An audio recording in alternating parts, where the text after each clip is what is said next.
Okay, we are streaming. Let's see if we can get this to register on the live stream and then we'll start the call.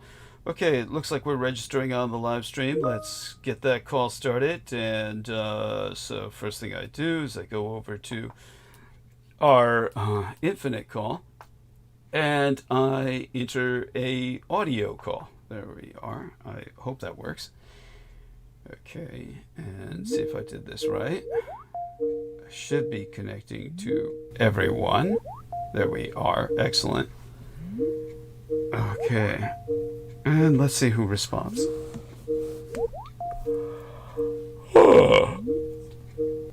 There we are. Aristides. Oh, thank you so much. And I appreciate your being here at all. But of course, are you ready to do the blurb? Um, Up to yeah, you. I think in just a moment at least. Sure. Take your time. There's no rush. And I'll be with you the whole time. I'm not going anywhere. I'm pretty much set for Okay. the night at this point. Not that I'm promising anyone that I'll be doing a full episode by any means, but All right. it ought to be lasting longer than I did the other night. Of course, Yeah. that we had an excuse then. All of that turned out quite well. I want to thank everybody's inquiries into my teeth. We're look for a second there, like we were joined by George Knight. Weird, like it was a Yeah. telephonic memory or something. Oh, let me check the studio. So, Yeah. studio, we do want feedback from everybody. It says we have an excellent connection. And say something again, Aristides, just to make sure you're Uh, registering. some, something again, just to make sure. Yeah, you are. You are. Okay, excellent. Yeah, so it's the beginning of the ghost month. This is the seventh lunar month. This is when the gates of hell are open, and throughout the entire month, the dead are everywhere. Awesome. And this Chinese lunar tradition, of course, I've hybridized it, like myself. I've hybridized it with some European tradition in the illustration that I made because I was requested to produce another illustration. There are several young ladies who wrote me saying they enjoy my illustrations, so I produced one for them. This is, of course, crows, and crows are the messengers between the worlds in Europe and are the true European symbol of the vampire, as opposed to vampire bats, which are a creature of the New World and were not discovered until Columbus showed up and fucked everything up for everybody. And I mean, really, fucked everything up for everybody. That's a very serious statement. And yeah, we can get into that again later. Hey, great! Some scenes from Brendan Soke, Anime, Faye, Valentine, GIF. Oh, yeah, I love that. Yeah, hopefully he'll share it in the Infinite call as well. Feel free to share that, Brendan. We're going to just get back to Aristides here, and if he's ready, we'll do. Yes, I was away from the computer for that moment, so I did not see the pop-up, but we will get to that. Well, hopefully he'll put it in the Um, Infinite call. He put it in my private Right. messages. No. The oh no, I mean like the thing that the notification bell pop-up thing, the subscribe. Anyway, Oh, okay. I've Oh, just that's right. arrived, and so here I can tell you what to do when you get here. Is that hit that thumbs up, upvote right away. Oh, now the pop-up came. Cool. And that is important to get those upvotes in because there are downvotes placed against Douglas by certain parties, perhaps with automated methods. So what that does is it pushes them down in the algorithm and his likelihood to be suggested or where he comes up in a search or things like this to be found and to continue to do this and make a living doing it. So please please do that right away. And to do all these things, you need to be signed in some way to YouTube or Gmail or whatever gets you signed in there, or it won't let you. So hit the upvote, make sure you're subscribed. Hopefully you've done that already. And if not, do that. Even if you did before, check. It may have come undone, and turn on that little bell icon to get the little pop-up on your device when it's time.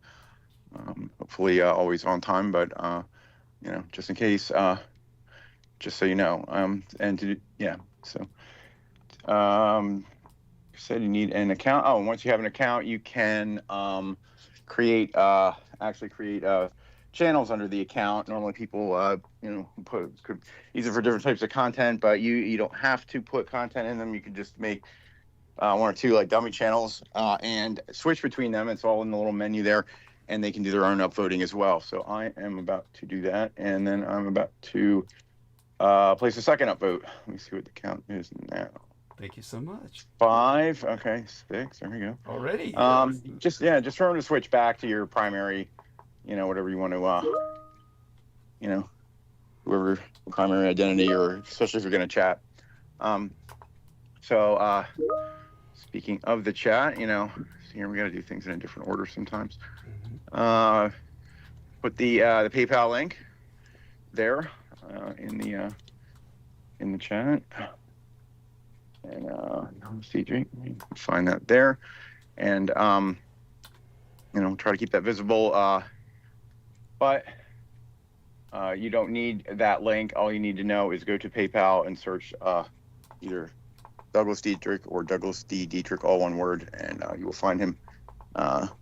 Make sure it's the Douglas Dietrich with an Asian-looking profile picture. You get the right one, and then send all the money you can afford it immediately. Yes. If not, collect some up and then send it. Yes. You know, take some bullshit to the thrift store. You know you don't want it. You know, and just, you know, get some cash here for old Dougie, and send it along. So yeah, it's easy to find. I don't think you need a PayPal account to donate. I think there's a way to click and just do it with a credit card. So those are the important things. You can also what can you do? You can share the link to this episode, you know, or any episode that you feel has great content. It's the, you know, right in the browser bar, the youtube.com link. That will stay the same after the live turns into whatever you call it, regular video. And then once that happens, after it uploads, after it publishes. Yeah, uploads. Douglas will also put a pinned comment underneath the program that's different than the live chat. You may see the replay on that, but underneath the comments will be enabled. Please leave or upvote his comment. There's crucial contact information there. And for similar reasons, so it doesn't get down. I'm making sure I'm doing that right now. And then upvote any other positive comments. And feel free to leave one of your own. That also helps the algorithm think that the, you know, content is popular. The more it is engaged, the more it is found to be, you know, likely to be liked and engaged by others. So leave a comment. Thank you. Just try to keep it clean and, you know, on the positive side of things, but, you know, you can be creative. It's all right. And also remind people that YouTube often deletes comments, especially if they're off color or just plain weird. Oh, okay, yeah. Well, yeah, okay. So you can have quirky humor, but don't, you know, don't make it explicit, you know. It's beyond even that. It's just also anything YouTube deems racist or just plain strange. Yeah, right. YouTube has its own set of parameters that I have no control over, because people always complain to me, you deleted my comment. It's like, no. Yeah, right. Yeah, why would I do that? Yeah. Did you say something bad? Well, I would if they said something that I found just, you know, stupid. But yeah, honestly, you can leave stupid commentaries. You can leave commentary that doesn't even make any sense. Yeah, just All right, just say something nice. And let's okay. I mean, I was making that too complicated. Just say, you know, something nice or funny. Yes. Or you know, great show. You know, keep up the good work. Yes. Anything. Okay, so yep, you can do all that. What else? If you are so inclined technically and with your time and energy, you can actually download the YouTube's. It will be a fairly large file, but there are ways to resize that. Those of you who do this type of thing would probably know there are free downloader programs such as 4K downloader. That's a pretty good one. and you could download the content. You can repackage it slightly. You could I don't know how it does on compressing the resolution with the thumbnail. Since it's not a moving picture, it might small. Or you can turn them into just audio. Or if you're so inclined, you could make segments, up if you're capable of doing such things, such as Mr. Super Clutch 420. I think now that I mentioned him, you'll most likely want me to put his thing. So he has segmented certain things, which if anybody out there is looking to volunteer as a segment producer, I'm sure Douglas would not turn that down. It's just a little bit beyond my bandwidth right now with everything. But it's all doable with, technology. So what else? Let's see. Excuse me. During the replay on the computer, at least, you can right click. I'm not sure how it works on the phone, or I keep saying I have to check if that can be how that's on the phone.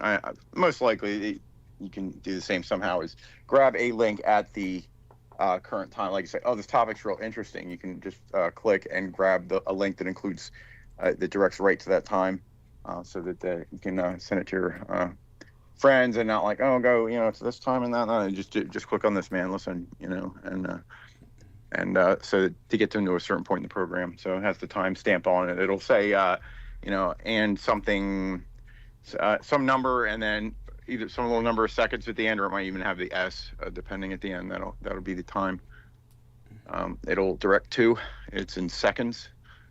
So the long programs, it would be thousands of seconds. But wow. Anyway, so you can send it to them, get them right to a certain time. Yeah, I think that's it. Yeah, in general, yeah, you as always an excellent job. Thank you so much for that. It's wonderful and always so good to hear your voice. And it just let people. I'm excited about the fact that you managed to do so much before the show started in terms of downloading new apps and all that, because you had to get a new phone. Are you willing to share that I didn't story? have to, but I had a good opportunity. But yeah, a lot of stuff to set up. I've got the most of it. So Yeah. I'm here. That's the important thing. That's right. Yes, Yeah. and that's after all you had to take care of. That's great. And Yeah. he found a PDF for me that you have no idea how important this is. So I'll share that. You'll see the results in the column that I'm writing, or the epistle that I'm writing. It's no column; it's an epistle. At this point, it's like we're talking about well over 100 pages. So this thing is like just expanding exponentially, but it has to be in order to contextualize everything that I'm talking about. Of course, that'll be sent to everyone on Team Dietrich soon enough, including the wonderful lady named Draga. And she of course contributed, and Sheila, of course, I'll try to remember to put her on my mailing list. And I want to thank her for her patience with that. So all of that being said, dear Sheila, she left a wonderful comment for everybody on Team Dietrich. She said, "Greetings to you, dearest Douglas Dietrich. Kisses. Greetings to all Team Dietrich, and all those greetings in return, honey. Mwah. Love you dearly." With that, we're going to just kind of plow ahead forward at a piecemeal pace till we get some people to bounce off of together with us. In the interim, I've really got to start playing some reverse psychology. I noticed that everybody jumped on when I told them, "Hey, this is going to be a foreshortened episode. I have to get up really early in the morning." Yeah. And then everybody jumped on. I actually had to end the call before George Knight was able to come on, but he's certainly welcome to come on tonight. He's always welcome to come on, but I just had to end the live stream early that night. Sheila Gavin says, "Love you too." Thank you so much, honey. Mwah. Love you dearly. And cool. She's got the 2 accounts, just like we recommended. Wonderful. And all that being said, How about anything going on in terms of current events that strikes you as the most pressing, Aristides? Once again, I failed to check what the current events were. And that's fine. I mean, you got general awareness, I'm sure. Yeah. I don't know. It has to be pretty big to for it to register with me. Sometimes it'd be, if you're more engaged on social media, if something big happens, you won't not hear about it. But if you become a little less engaged. Well, Netanyahu says he's going to open up the gates of hell, even as famine has officially been declared in the Gaza. Certainly, you've haven't missed out on that. I mean, You see, well, I mean, here we can go. We just get a scan with the client. I just type in Google current news. Something about Trump and National Guard in Chicago. Okay. Russia made significant concessions to Trump. Oh, you don't say. Yeah, what would that be? I'll believe it when I see it. I don't know, but yeah. Let's see. Still Russia and Ukraine still going at it. Of course. Yeah, right. And they'll continue to do that. Yeah. Russia has made significant concessions, which is what? I don't know. So what's it going to be in the end? It's what do you think it's going to be? What's the end state going to be? It might be like, oh, okay, so you can have your most of Ukraine, but it's going to be what kind of Ukraine is going to be left?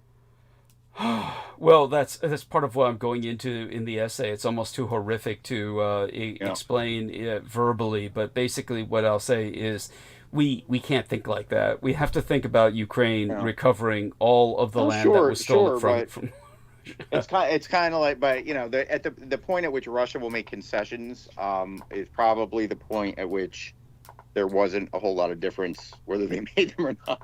I get what you're saying, and believe me, it's appreciated. Your point's well taken. Aristides is making a valid point that the Russians must be in very, very bad shape. It's so bad that it's got to the point where they might be making concessions. Personally, I don't believe a word of this. I think that basically you have a lot of hopeful people who are misconstruing everything that the Russians are saying. And by the Russians, of course, I don't mean just Putin, but also Lavrov and all of his mouthpieces that speak for him. First off, he's not agreeing to any meetings where Zelensky will be present at all. So I'm not quite sure where they're even getting this idea that concessions are being made. But all that being said, if we don't win the war, and by that I mean, first off, let's put it this way: Ukraine would have won this war, hands down, just no time flat. They would have knocked Russia off its fucking ass, and would have had 100% of the territory back if everybody had just gone balls to the wall and just supplied them everything they needed. There's no doubt about that. It's a given, and I always said that, as opposed to every other quote unquote military expert who just said the opposite, the absolute opposite. Oh, the Russians will be in Kiev and within hours, which the Russians themselves thought because they bought into their own World War II propaganda. And again, I notice anybody, and by the way, you've got me off on a tangent here, so I'm just going to roll with that. Unless you have something else to say. No. Yeah, okay, thank you. I'll just keep going. I noticed that I still encourage people to join us, and by the way, Sheila, you're more than welcome to join us if you wish. Oh yes, who's the young lady again? Draga. Maybe I shouldn't keep repeating her full name, because God knows I don't want to bring anybody any extra trouble. So I do want to thank the incredible lady who contributed 100 United States dollars recently, and of course Brooke Hagberg, who contributes $100 a month. Goddess bless her. Claudio Romberg from Austria. Honestly, I love you, honey, beyond expression, and should put you on my mailing list as well. I actually have your email now that I think about it. That at least comes with the territory of providing a contribution. If you provide an email, it does get relayed to me. So I've got to remember to send Claudia Romberg the essay. Fortunately, I'm happy with the 7th ultimate revision of the essay on the planet Telluri's, and we'll send that to her and everyone else as well in tow, as well as the new essay that I'm working on once that's completed. Of course, let me search around for just some other people to credit before going on to my spiel again about what I've noticed lately, because it brings us back to Russia and Ukraine and everything that's going on there. Ultimately connected, of course, to the situation in Israel, a very important situation to be emphasized. Okay, let's take a look at what we've got here. PayPal. Dragana Dimovska. Yes, Goddess bless you, honey. So Claudia Romberg in Austria. It's only now that I'm really beginning to think outside of my immediate circle of people who come on the call with me in terms of adding people onto the mailing list. So I've got to start doing that, and we'll do that with Claudia Romberg. So I promise, honey, just be patient with me. We're slow, but we get there. Now, when it comes to the situation with the Ukraine, Russia thought it could steamroller Ukraine, and the Americans thought Russia could steamroller Ukraine, because they're both stuck, America and Russia, in World War II revisionism, their own propaganda, which is like the only war they won was the propaganda war with themselves. By that I mean the propaganda war with their own public.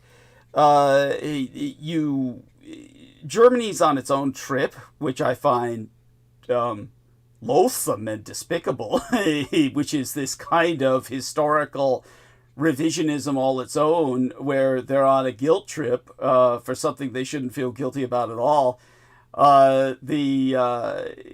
Same with the Japanese in their own way, and everybody else just takes advantage of this to get largesse from the Germans and the Japanese. Of course, people would argue that the Japanese are very different about this, and I can see elements of that argument, and I could go into that some other time. But the reality is that Germany and Japan waged a war that is just the Russians and the Americans. And the Chinese are a whole different story all their own as well. When it comes to the mainland Chinese, as opposed to the Taiwanese, when it comes to the mainland Chinese, and I should say island Chinese to refer to the Taiwanese, but the mainland Chinese are also stuck in World War II, but they weren't always like that. They really weren't. Under Mao Zedong, they really had reestablished relations with Japan. They thanked the Japanese for their invasion. I'm serious. They really did, because without the Japanese invasion, they never would have won the war. Now, their civil war with the nationalist Chinese, who then retreated to Taiwan. So the Chinese for years were very copacetic with the Japanese. They were far more hostile towards the Americans. And everything changed, of course, with Nixon. And then everything changed with, bizarrely enough, Clinton. And Clinton basically decided he was going to go all out into Japanophobia and try and prove that America was still great and all that bullshit, and signed a really hostile trade deal with the Japanese, which forced the Japanese to divest in America, and they reinvested in communist China, which was the whole source of the Made in China boom.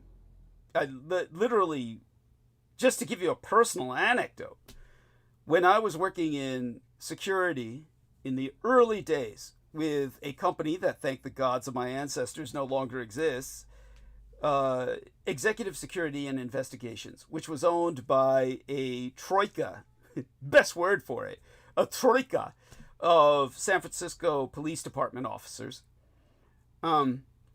These dudes ran an armed security mercenary company that dominated security in the SOMA, S-O-M-A, South of Market in San Francisco.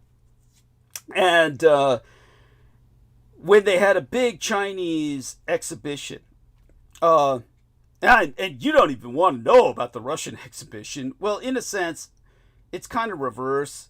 The Russians had some go at technology. They were pretending to have some level of technology, but it was a sham, and it was visibly so. It was so bad that by the way, Veronica Bortolini, Codebreaker Real Talk, joins us. Hola again from Arizona. Mwah! Kisses to Veronica.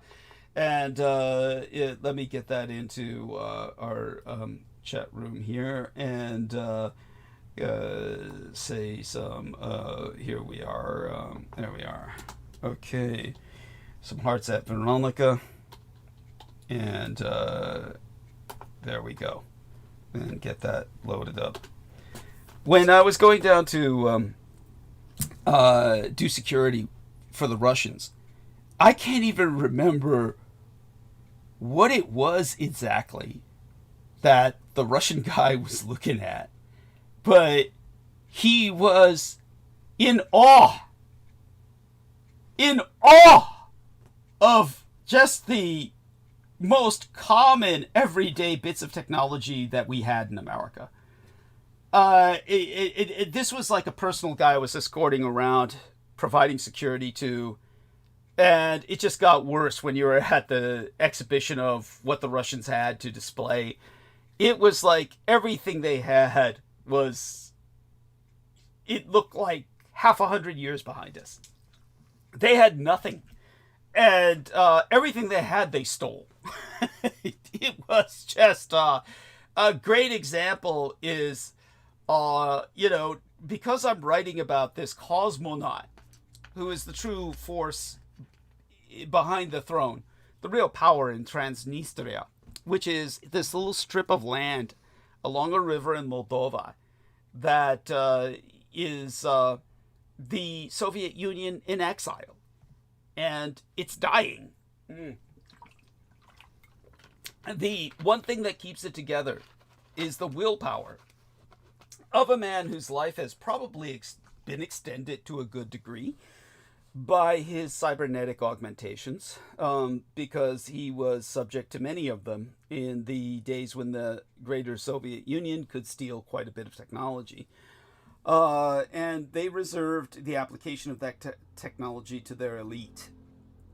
But when it came to the situation in general, they were literally stealing computer parts, chips in America, trying their best to reverse engineer them to apply them in Russia. And they simply couldn't, because they had no infrastructure in which to make this work. They had no infrastructure in which to apply the technology they stole from America. Now, our man Aristides is a materials science engineer, and no matter what your field of engineering is, you understand the situation where technology cannot work without an infrastructure to make it work. This is why, and Aristides, correct me if I'm wrong here, we're not going to see a switch to this electric-powered automotive system anytime soon, simply because we don't have an infrastructure to support it. I mean, what is your opinion on that overall? What's your assessment? It's they're obviously, I do want to take the opportunities possible to say that the technologies that would make it very easy, very clean, and the no-brainer thing to do are, of course, kept behind closed doors. We've talked about this, talked about Nikola Tesla and other things. But anyway, yeah, in the way that we're, you know, able to, it's just it's a mess. You know, it's just by the time they do that and they make so many batteries and they make so many you know, and then, you know, it's and you still have to get the power somewhere. Is that clean? You know, so you know, so the emissions aren't coming out of the car. You know, they're just they're all consolidated in one place. You know, basically. Yeah, it is. It could for cities, you know, metropolitan areas, you know, perhaps because everybody's close right there, you know, but as soon as you get beyond the city, you know, it's not too, you know, the end gains are not, you know, what, are you know, yeah, it's net zero, you know. Right. It's one way to express it is that this is not an impossible goal, but rather that it's rendered difficult by our economy, the way it's operating right now, and it would take a revolutionary change in society, and from the top down, meaning that you would need a revolutionary change in the way the government operates to enforce such a change. It was different when, say, for instance, we had right after what Americans perceived to be the end of World War II, which I've explained historically before was not the case at all. But you had the beginnings of the international interstate highway system. And this, of course, is controversial. There's many negative things that it did. Obviously, Troy Bellamy could take us on a tour of all the horrors of the interstate freeway system and highway system, or at least most urban development which appends to that system tends to go through black neighborhoods and divide them and destroy them and devastate them and all that stuff. All of that is true. But nevertheless, for its basic function of connecting all of the United States of America on the continental level, it did its job admirably. I mean, in a revolutionary sense. That's the equivalent of a moon landing, like a moon project. It's we need something like that to make this work, but nobody's applying that level of authority. They're allowing companies to like take incentives, like, oh, you could take these kinds of benefits from the government if you try and develop this technology. Well, it doesn't matter how many companies develop this technology. It takes a government from the top down to make it national, right, Aristides? Yeah. Yes. And yet, that failed in the Soviet Union, where you would think the centralized government would make things work. Hey, just with the snap of a finger, you give the order. But no! When you had this MiG pilot defect to Japan in the 1970s, the Japanese were shocked.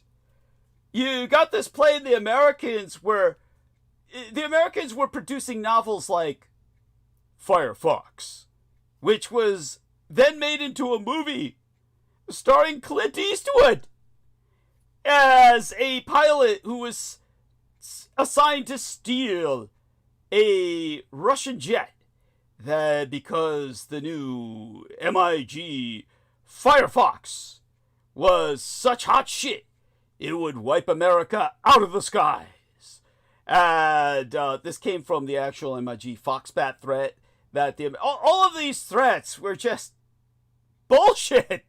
The United States Department of Defense had to rationalize and justify an exorbitant, astronomical amount of taxpayer dollars being spent to develop military technology to counter Russian threats that never existed. The Russians were never a threat. Never. And when it came, not in that sense, not in that sense, technology, not in the, it's when this MiG-25 landed in Japan, it was in the 70s that it was designed. I think the defection was in the 80s. It was still using vacuum lamps. It wasn't even, I mean, forget microchips. There weren't even transistors in this piece of shit. And so it's still that way today. Whatever is in Russia is literally at this point 100 years behind in terms of technology. All that crap they're saying about hypersonic missiles. It's a joke. I can't understand why anyone believes this. They've got no nukes. They would have used them by now. It's literally, do they have fissile materials? Do they have plutonium? Uranium? Yeah, by the ton. By the ton. Could they do radioactive damage to Ukraine or anywhere else? Yes, theoretically. Theoretically. But they would have to drive a truck with a suicide crew into the target zone and blow it up there. That's literally their delivery mechanism, what they're limited to. And don't forget, they're not used to that kind of warfare. This is why it would have been so difficult a war had the NATO and the Soviet Union, the Warsaw Pact, the Soviet Union satellite states, ever really gone to war. It would have been incredibly difficult to wage because each side lacked the capacity to invade the other side's infrastructure. In other words, what most people don't understand is everything in America is by road. Everything in Russia is by rail. In Europe, you've got this confluence. Gas is so expensive in Europe. Oil is so expensive that rail is everywhere. But they still have roads. And people still drive cars. So Europe has got this weird balance. But there's places in Europe where cars literally physically cannot go. The streets are too small. So there's all kinds of other weird things in Europe, like Greece. Greece has got cities that are thousands of years old. And they're just streets because no one ever planned for cars. So there's cities in Greece in particular, or these Mediterranean areas, where you just physically can't bring in a car for practical reasons. No, it's true. They're all. It's just, you have to park a ways away, and it's just a pedestrian area with these like little winding, like cobblestone streets type thing. Thank you. Yeah. And then, but you get into more, quote unquote modernized places in Europe, and the reason they're modernized, to tell you the truth, is because wars tore their cities down and they had to rebuild them, and that gave them an opportunity to build roads. Those areas of Europe, then you see this road rail confluence. But once you get outside of that into Eastern Europe and Russia, it's all rail. It's all rail. They've got no roads. It's either you're in Moscow where there's some roads that are, pretty much lame, and then you go out further areas that it's the closest thing you have to a road is like a wilderness trail. It's like something you would need. Something beyond an SUV. You need a command vehicle to get through these places. It's why Russian civilians use armored cars, is because they're using military surplus to get from one city to another, if they're going to make that trip at all. Other than that, everything's rail, because it has to be. There's no other way to. So how could you even, with the German invasion in World War II, it was different because they're not even bothering. They're just going with tanks everywhere. They're just going with either horses. People have no idea how much cavalry was used in World War II on the European theater.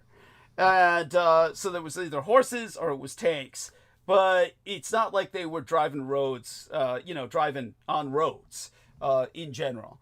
And so it just would have been very difficult for either side to wage war against the other, simply because the means to do so logistically would have come to a dead halt at some point in Europe, in Central Europe, for either side. But when it comes to the what it's like in Russia today, it's the technology was, it looked like space age compared to China's. So by the time and this was the part my gang brother Beaver was laughing about. My gang brother Beaver was laughing about the Russian guy who I was escorting around. He never even saw a fax machine, and I never had a chance to show one to him.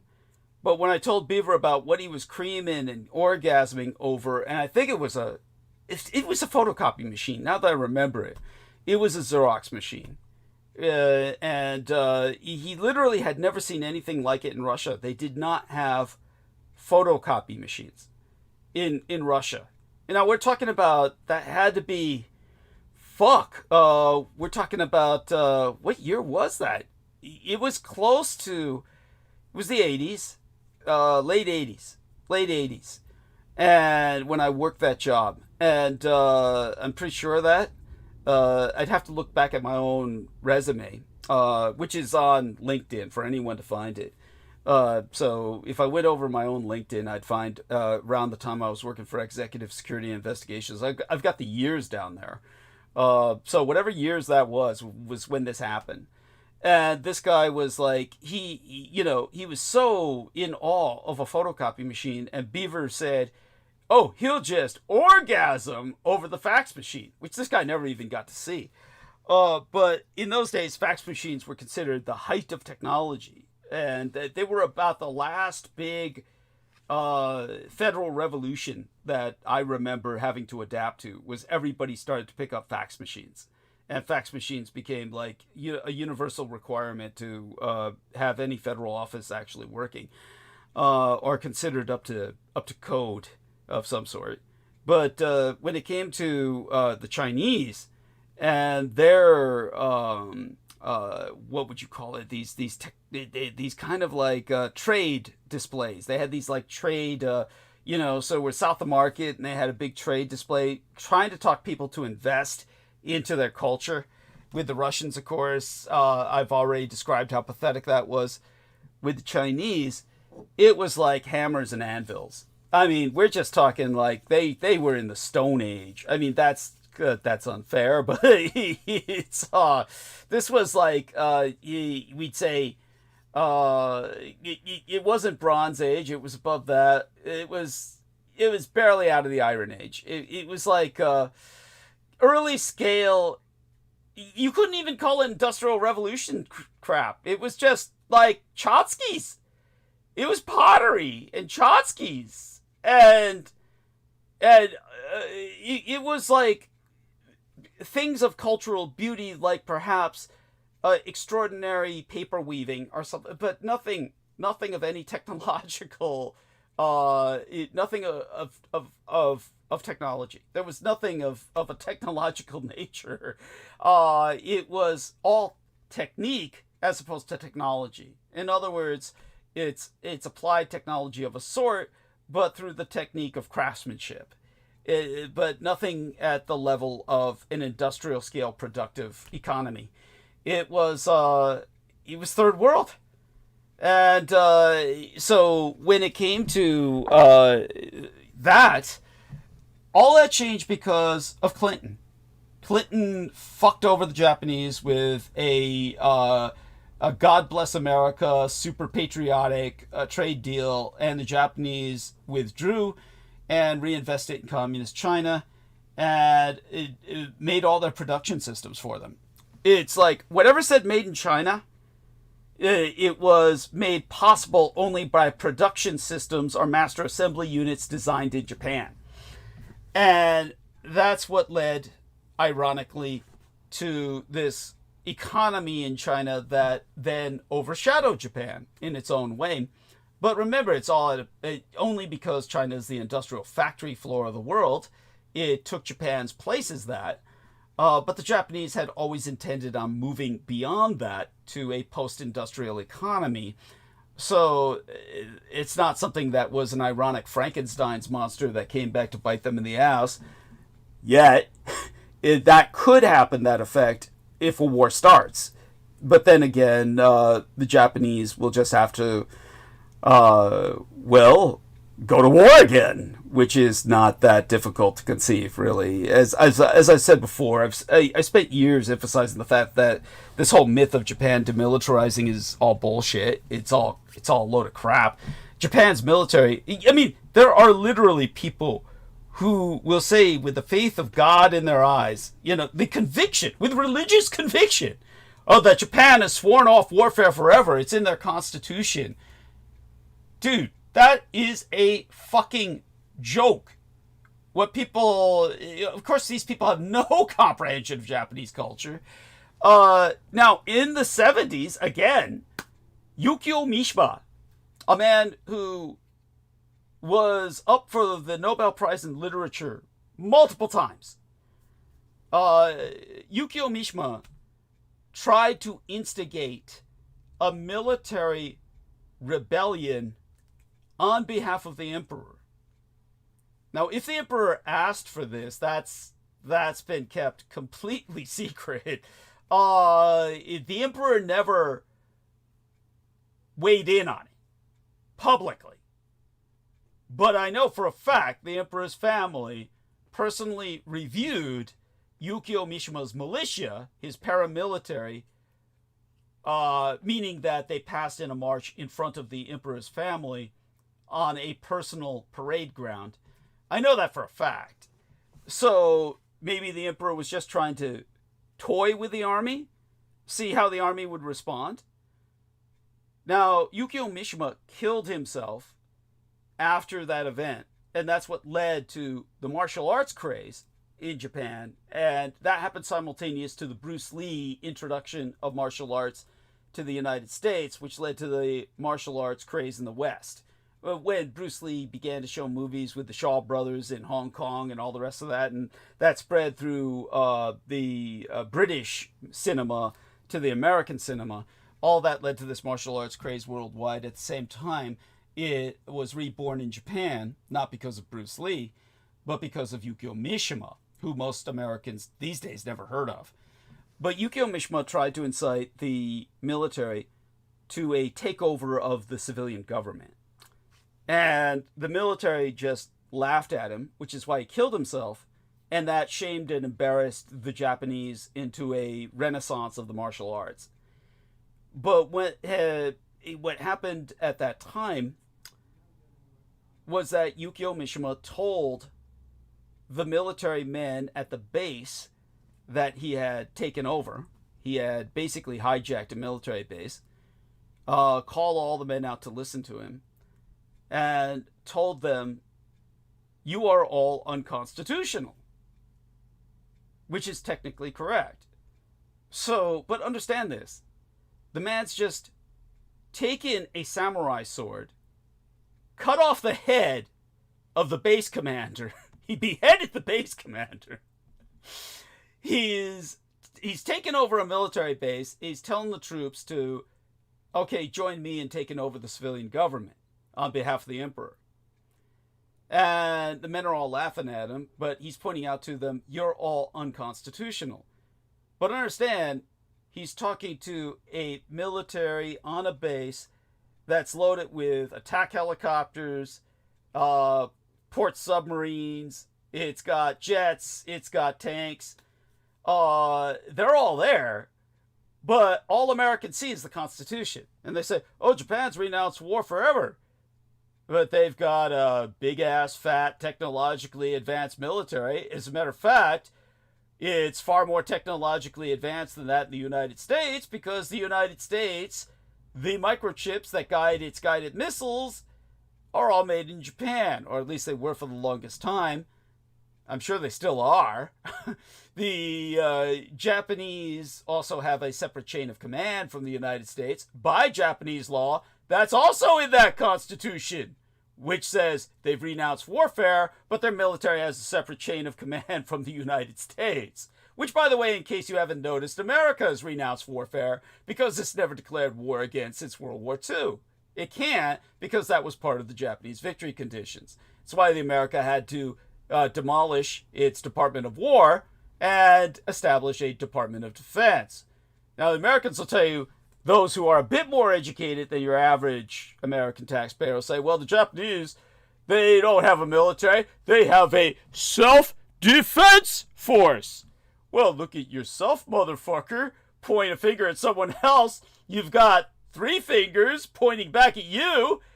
You've got a Department of Defense since World War II, which means that you can't wage war. You've got a defense force that you use to invade other countries. The Japanese just don't opt to do that because they don't need to, because you do that for them. That's why America invaded Iraq, was to keep the oil flowing to Germany and Japan. By the way, for those of you who don't know or never thought about it, because I don't think most of you ever give it a thought, think about all the oil you've gotten from Iraq since you've taken it over. You've got nothing. Now, this isn't just a complaint. It's who's getting the oil? Where's the oil going? You think it's all just sitting there? No, it's going to Europe. And it's going to Japan. So just understand, you fought the Gulf War to keep the oil going to Germany and Japan, not to get it going to yourself. Your prices never went down. I mean, with Iraq under American occupation for such a long period of time, over a period of generations, none of that oil went to the United States. None of your prices went down. You would have thought you could have just started sucking it dry and prices would have gone down to pennies. But no, it just kept it flowing to the Axis powers. So you've really got to, this is the matrix you're all talking about. But of course, as the only living equivalent to a red pill that you have, I'm the most suppressed source of information on Earth. So again, it's your war. You've got to fight it. It's your job to make other people aware of me. So do that, and make certain that you leave information about the show written on bathroom walls if you have to. You don't need to take credit for it or have it connect back to yourself. Leave anonymous pamphlets, whatever it takes. It's guerrilla warfare. But it's your war. It's not mine. It's for the future of your children's children that they need to understand they're living in a propaganda matrix about World War II that has led them down the road to oblivion. Namely, in believing that the Russians are capable of doing all this awesome shit that the Russians are completely incapable of and never were capable of. So when it comes to the horrors of where we're at and what the Russians could do to Ukraine, so long as, we get a change in government eventually and someone puts everything behind Ukraine that they need, then the Russians are finished. It's over. It's game over. The point is, everybody's been too chicken shit to give Ukraine what they need. I don't care what you're hearing. What you're hearing is nothing. We've given them this, we've given them that. It's never enough. You need to go all out and wage the war by giving them everything they need. Put your productive capacity behind it. Of course, America doesn't have productive capacity anymore. And a lot of Americans don't understand that. Certainly Trump doesn't understand it. Or rather, he understands it, but he has no concept of how to remediate it. And, in a sense, you really can't. Because economies evolve. And when economies evolve, we get to a point where people's quality of living is such that they can no longer, devote themselves to the kind of work their fathers did or their mothers did. The kind of work that is industrial productive work where you have people with a high school education, if that, working on assembly lines Obviously, those days are over. Everything is more and more automated, and so yet we're not producing with those automated systems. And this isn't necessarily a bad thing. It's a bad thing in the sense that America's corporations, under the Republicans, historically and repeatedly, always under the Republicans, were encouraged to offshore. And as a result, well, first of all, everything went to China. And it became so entrenched, they developed the Sign America concept, that we were going to become one economy.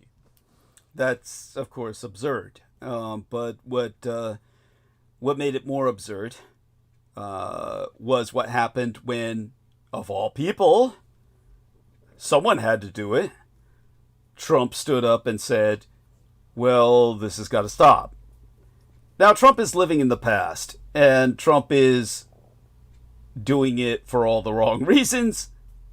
But in that sense, in this case, for doing what he did via China, he did what had to be done. Everybody else was just going to let them conquer the world industrially and ergo politically. So Trump said, no, let's go back in time. But you can't bring industry back just by eliminating the production offshore. You have to, well, understand our economy has grown beyond that now, and we don't have the infrastructure for it anymore. And if we were to rebuild it, it would all be automated anyway. Of course, now he's trying this whole thing about the chips deal. Let's start building high technology in the United States. But you don't have the infrastructure for that either. You don't have the capacity. In fact, you don't even have enough engineers to really do that anymore. Of course, that's one area where we would import them.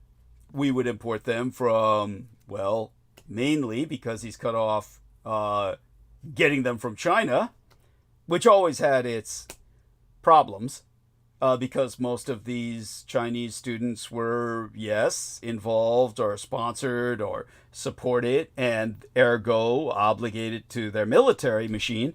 So it was kind of like having an army of industrial spies that you were importing. So I can understand Trump stopping that.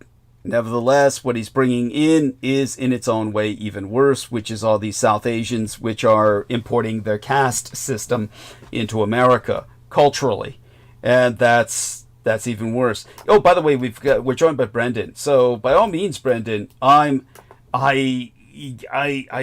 whatever you feel comfortable sharing. I get the impression there's first off, it was, I think, just the funniest thing in the world what he described about his encounter with all these sleaze buckets. And when he and I talked about privately, we actually figured it out, what was going on in his school. I don't know if he could talk about it right now. He might be in that work environment. But if you're not in the work environment... Oh, yeah. No, I'm here. I'm doing my grounding session. Okay. Sunday. Okay. So Sunday... Sunday's the first day of the week. So. Okay. So by that you mean you're in the warehouse? I'm actually out and about, but I can speak, no problem. Okay, freely.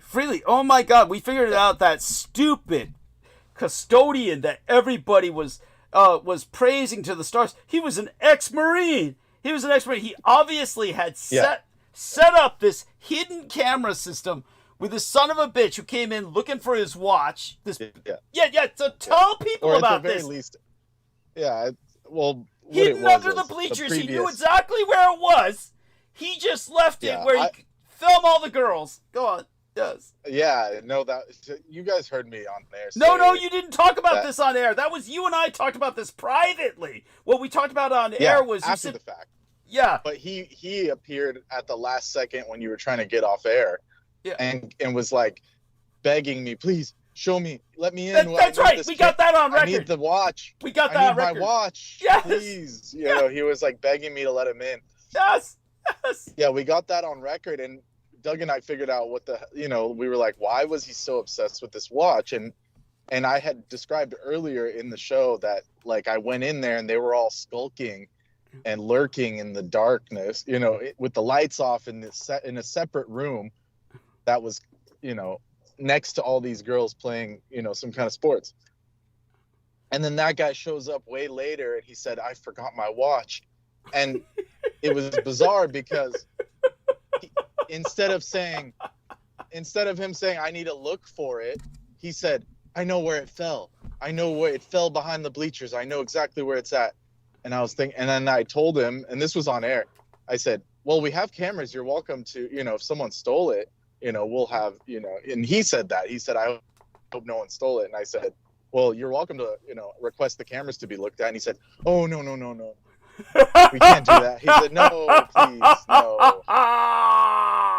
And he was frantic. This guy was frantic. You guys could hear it in the end of the last show. Yeah. And yeah, then when we finally got off, I was talking to Doug, and the guy came back and said, thank you so much. You know, I'm so happy I found it and all this weird shit. And I was like, all right, whatever, dude. You know, this is weird. And then Doug and I were talking. It was like, the reason why they don't like me is because the other guy that I replaced, who was supposedly like the most friendly guy, was like always outgoing and talking. And they always mention he was an ex-Marine. Yeah. Yeah. And when I was asking like, what's so special about this guy, they said, oh, he was so personable, so nice, which is what, you know, most of these sus people are, because like you said, like you've revealed, you know, and anyone in criminal psychology knows, to get close to children, you have to be charming the parents, charming the teachers. Yes. Yeah. So he was doing all that so he could stand around. And I would hear shit like he would sit and watch the football games like all night. And I'm like thinking to myself, like, how is this guy getting any work done? You know, this is fucking sketchy. And so he would find any excuse to be where the sports were. When I do the opposite, so they think I'm not working or something. They're like, why is this guy, you know, he won't even show up. And it's because I'm not a perv. Yeah. You know, I just get the job done and I go to some other job, you know, some other work. And so this guy, yeah. And then so I kept asking, I was like, why is this, you know, what do you guys like about this guy? And they said, oh, he was so nice and he was outgoing, he was funny, and he was an ex-Marine, so he knows how to do all this stuff. And I'm like, oh man. And then knowing you, I was like, oh, that's the biggest red flag they could have ever said. Like, these people are mistaken. But like, the Marine had set it up with that freak who came in for the watch. Well, yeah, not necessarily this one guy. This one guy, I think, was just like a rogue. I think he was just a rogue agent. But with all the other coaches, they were used to him letting them do weird shit or whatever. Yes. So that's why they don't like me, because I come in and I say, you guys can't be floating around the gym. Yeah. You know, I don't want people in here floating around that I don't know, and you guys by yourselves with the students. Like, they don't like me. In fact, they hate me.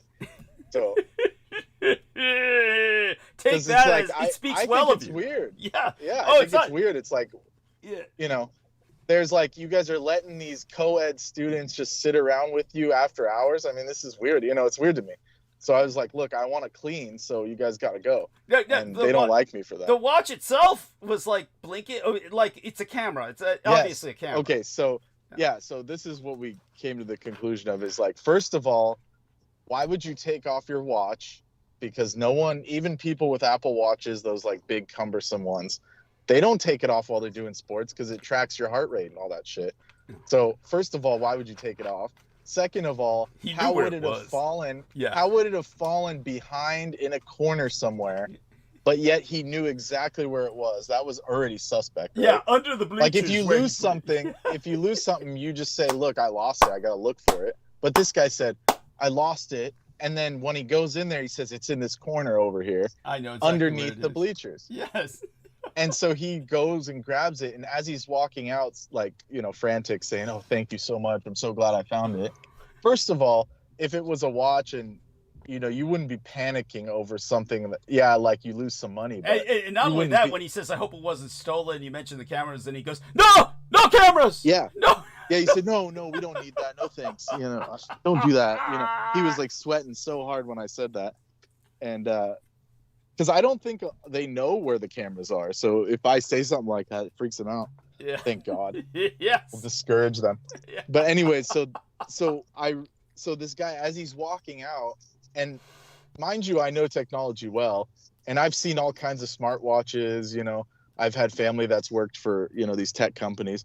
So the watch he had was it was glowing green and blinking, like, you know, like some kind of big ass watch that I've never seen. I've never seen a smartwatch that looked like that. Let's just put it that way.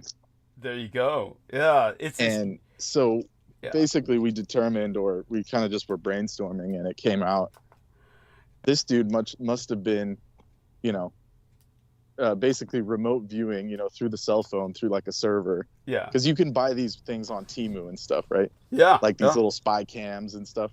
Yeah. You know, just off Temu. So the reason why he looked so suspicious when I first saw him is because he was in the adjacent room watching something on his phone, like in a corner, you know, like imagine someone standing in a corner, like looking at their phone, like really weird stuff.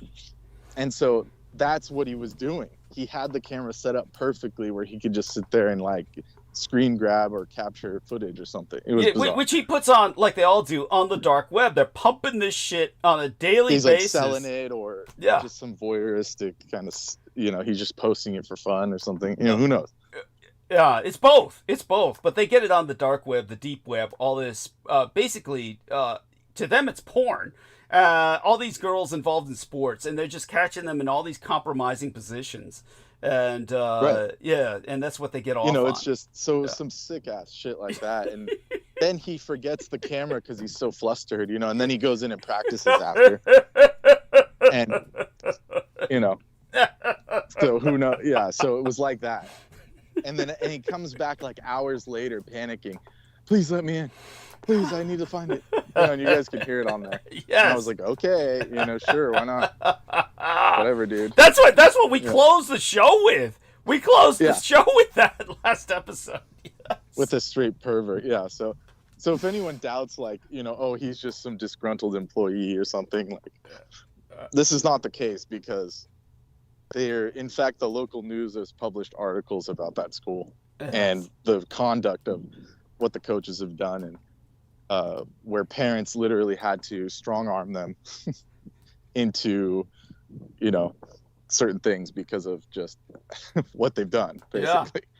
Yeah. So, and literally the terms that were used in the news article were, you know, CP and, you know, minor, violating minors and stuff like that. So this isn't just me making it up. Yeah. And yet the parents are still signing off for their kids to camp overnight in the playing field with a coach. So this is the American system where you could just do that.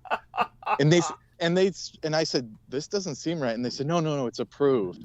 They kept saying, oh, it's approved. By who? I guarantee you none of the legal department saw this, you know? Like none of the insurance, you know, because there's like this big insurance company that runs the schools, like, you know, for, what is it called? Risk management. Guarantee you they've never seen it. They never saw any paperwork for that. So it's just, I mean, can you believe that? Oh, it's shocking. It's shocking. And but beyond that, obviously, you yourself have been under. I don't know how much of this we should discuss, but whatever you feel comfortable sharing. There's been a lot going on. What else is going on with yourself in particular in terms of I'll use the term occult siege and other things. Yeah. So I mean, just, you know, the usual and constant ongoing, you know, ghost of these weirdos that you've had on for over the years. Just, all of them. Yeah. Well, actually, some of them, we won't say who, but some of them have actually dwindled, which is a good thing. Yes. You know, and Yeah, so you know what I'm talking about. So some of them have completely dwindled to the point of almost irrelevance. Yes. So that's good. That's Yes. good news. Yeah, it truly is. It truly is. Yeah. So, but all that being said, but definitely they certainly find you a threat, and of course a lot of this is involving the deep state. Oh, none of this is self-indulgent for anybody who's listening. But by the way, tell them about the radioactive shrimp. Tell them about the radioactive shrimp. Well, it's a big story now. Oh, Apparently, Walmart was getting audited, or some kind of food, and some kind of agency was auditing the goods, and they found out that I think it's something like 14 types of shrimp are contaminated with literally radioactive waste. And I'm not exaggerating. It's like cesium-137. This is like stuff that falls out, is like fallout, literally. So can you imagine that? Yeah. People have been eating radioactive shrimp. No, but what made it stand out, I don't know how many people really got this, how at first they were all saying, oh, it's cool, and remember, it's like all these people were claiming it's okay until a scientist said it wasn't. Explain to them how they were trying to pass it there were off. like articles saying, oh, it's just, they were ensuring it was, it was treated with radiation. They were saying it's treated with radiation, and then the scientist was like, no, this is literally contamination. Yes. Molecular contamination. This isn't like you zap it once. This isn't like you zapped it once and it kills the germs. They were trying to claim treatment. Yeah, they were trying to claim that it was like your microwave oven. They said, oh, it's like your microwave oven where you microwave. It's just here to kill the germs. It's just killing the germs. And then they brought out the guy from the university, and he said, this is not conducive with radiation treatment. This is literally contaminant. This is not. Oh, damn, that's horrible. Oh my God. And so we can basically, that's why, hopefully that stuff that Ian was eating was all that shit. All that cheap ass buffet shrimp was all cesium-137. Yeah, we can hope in his case, yes. It was funny. You were able to identify him immediately when he came on as Vinnie Barbarino. I honestly didn't even connect it to him. I didn't know who. I knew it wasn't Peter Moon. The only thing that gave it the only hint, really, because you get so many of these weirdos, is that he was saying, Brooke, have my baby, which he was telling her in private, which he was telling her, and she told us. Yes, that's right. That he was saying, I want to marry you and I'll live with you. Or that's right. Yes, he wanted to come live with her. That's right. Yeah. And it's like, imagine that he was saying, I'll get rid of Larry if you let me in. And it's like picking, like best, worst of, what is it called? Best of both evils or something. There is. It's like which evil is the lesser evil in that case? I can't tell. I mean, that's personally, I think Ian's much worse. We know who's worse. Personally, I would land on the side of Ian being the worst in that case. Bad as Larry is, Ian's worse. For a different reasons, but he's more insidious. Well, it's like one is more. Yeah, exactly. One is more. I don't want to say childlike because that makes him sound good. But it makes him sound innocent. One is more simple. One is more simple in their thinking. The other one is just straight up malicious. You're right. He's much more. Ian is much more like animal level cunning. One is bad psychology. One is just bad psychology from the damage the mother did. Yes. And then the other one is just straight up, Yes. Yeah. Evil. Oh, there's no other word for it. Yeah. Oh, and so there we have that, and so that's morbid entertainment. Oh, what about in terms of current events? What else is going on? There was something else I brought up with you. Oh yes, Ghislaine Maxwell says that obviously she's trying to get her pardon from Trump, so she's just rushing out saying, "Oh, Trump is an angel." I'm choking on it. I can't even say it. I'm choking on it. But Well, yeah, William, how could you even say something like that? yeah, well, William Maxwell is saying Trump was only there to, for charities, to raise funding for the children, to what do they call that? Dang. You were talking about it, the what do you call that? The Good Samaritan. The Good Samaritan, like the California shit. Remember what they said about California? Those laws, which you can remind They people. were just saving these kids. Yeah. Keeping them out of violent households. Yeah, I bet. Off the It street. will do them more harm if we don't pimp them out. Yes, that's what they were they're saying in California. Tell people this is what they were saying in California so that they won't prosecute child predators. Yeah, there was like some kind of, oh man, I don't know how to put it, without like shocking everyone around me.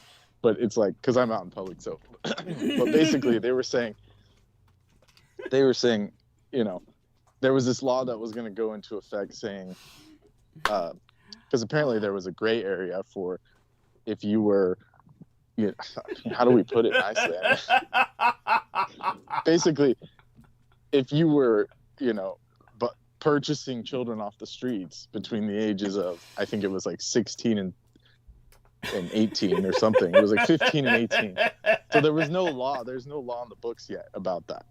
So they were saying, these people got together and said, look, it's time to put this on the books. And then all these people came out, from your region, which obviously we know who trained them.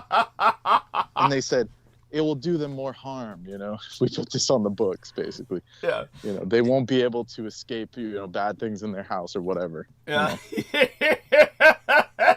Which just sounds, it's just crazy. That's crazy. So that's the tactic that William Maxwell is using on behalf of Donald Trump. She's saying the only things Donald Trump did was to try and help these children. And he had nothing but the golden intent in his heart. He's on the side of the angels. But then she brought up casually. She's just trying to get out. Yeah, she paid him or something. Well, what happens is he's going to give her a pardon if she pulls this shit, which is what she's doing. Yeah, so she gets the pardon. I mean, they already gave her a nicer spot. It's the transition between that and just total release and pardon and release. Which, but in the midst of all that, you just cut out for a second, but of course, I'm surprised they don't cut off. Yeah, I'm surprised they don't cut us off completely. Right. Which again, for what, stating the obvious? I mean, it's like they think it's still like the '60s where you can just make this stuff happen and no one cares. It's like, no, this is like obvious. Yes. Yes. Well, remind me to get back to what she said about Elon Musk. Holly, I want to welcome her first. Holly, welcome aboard. How are you? All right, let me put in a quick comment here. Of course. What I heard today was that she also said she never saw Bill Clinton do anything wrong either. And I don't know how she thinks she's going to get a pardon saying that. Interesting. Well, but then the commenter went on to say, she talked about 100 different people, but as far as the commentator knew, she never saw anybody do anything. Of course not. Yeah. Well, no, but Clinton, anybody. Oh, but what was interesting was taking that into account as a qualifier. She brings up the fact that she met Elon Musk at Sergey Brin's birthday party. For those of you who don't know, Sergey Brin was the individual who started Google under Department of Defense contract. So it was a federal defense contract for the U.S. military that he started Google, working with Michael Aquino. And so it was all part of the transferal from DeltaNet, which the military was using to send child porn to each other, to just creating the internet as a circuit for child porn for everybody else. And so Sergey Brin, a human piece of shit, had her at his birthday party basically to provide, it's the way that she pretty much described it without saying it was like this. You know how at children's parties you have adults who come in as Disney princesses are furry animal mascots. Like, oh, yeah, I play the, the teddy bear. I'm the guy inside the teddy bear suit at children's parties, or, the woman comes in as a Disney princess. So the children have these adults who come in act these roles and it's like become part of a upper middle class children's birthday party to have something like that. So she was pointing out, well, adults have that at their parties, and adults have these birthday parties where they bring in children. And she made this sound like the most normal thing in the world. Yeah, and the children are dressed as Disney characters. The children are in furry costumes, and because why it's never too late to have a happy childhood. In other words, the adults are just doing the reverse in this nostalgia trip. This is how she's presenting it. The adults are doing this. Yeah, it doesn't work like that. Yeah, and you can't see how drugged up the kids are behind their suits. Yeah. But they're not in any fucking suits, or if they are, they get them out of those suits pretty quick. Oh yeah. Yeah, let's see what photo op. Oh yeah, let's see what this teddy bear is stuffed with. Yeah, or that's a nice little Disney princess. Yeah, but anyhow, so she was doing this for Sergey Brin, and she says that's how she met Elon Musk. So she's basically implicating Elon Musk and Sergey Brin. Even though she might be... that's part of the deal, obviously. Yeah, but I didn't see him do anything wrong. Yeah. Well, I don't think she said that with them. In other words, what Brendan is saying is that because Trump hates Musk now, maybe she's doing this on behalf of Trump. Got it. It's a way to like sweeten it up a little, for him. Yeah. For his ego trip. Yeah. Yes. That's my guess. That's my assumption. Yeah. That makes perfect sense. Yeah, because she can't be exonerating Clinton, for God's sake. Well, that would be beyond the pale. Really. But I think Trump does. Do you know why I think she did that with Clinton? It's so that if Trump does pardon her, Clinton doesn't kill her before she can talk. Yeah. Well, I mean, I think it's just like, so that way the public can't say, "Oh, you're picking sides" or something. It's just like that. Right. Right. Something that's just a simple. favor. But also, they were all friends, anyways, even back in the '90s and stuff. Yeah. He was giving them money, so. Yeah. Oh yeah. Yeah. Trump was giving Clinton's he was funding them. He was funding them in the early days, so that meant vice versa, I'm sure. Yeah. So they were both at those parties. So in a sense, she has to say that. But beyond that, I also think she fears for her life that Clinton would have her killed in a heartbeat if she didn't say that. Once she was free and away from prison guards protecting her, then he would do that. Right. Of course, in what's his name's case, Epstein, they just killed him anyway. The prison guards, they just paid the prison guards to do it for them. That's basically what happened. But when it came, well, hold on a minute. On that note, the terrible thing she did was call that poor Virginia Giuffre a straight up liar. You're glitching you, honey. They're Prince glitching Andrew. you. Get into a better cell area. Oh. Get into a better cell area. They're not letting This you is it. This is the best it's gonna be. Okay. Repeat it. The girl that came out the hardest, the longest, Virginia Giuffre. Yeah. Okay. She was the one that stepped up to try and prosecute him from the very beginning, and Welaine just called her a straight out liar now. Yeah. She's dead. Of course. And so, with all the reports of the Epstein suicide, I never saw alleged out front. But in every now talk about Guthrie suiciding, it's always an alleged suicide.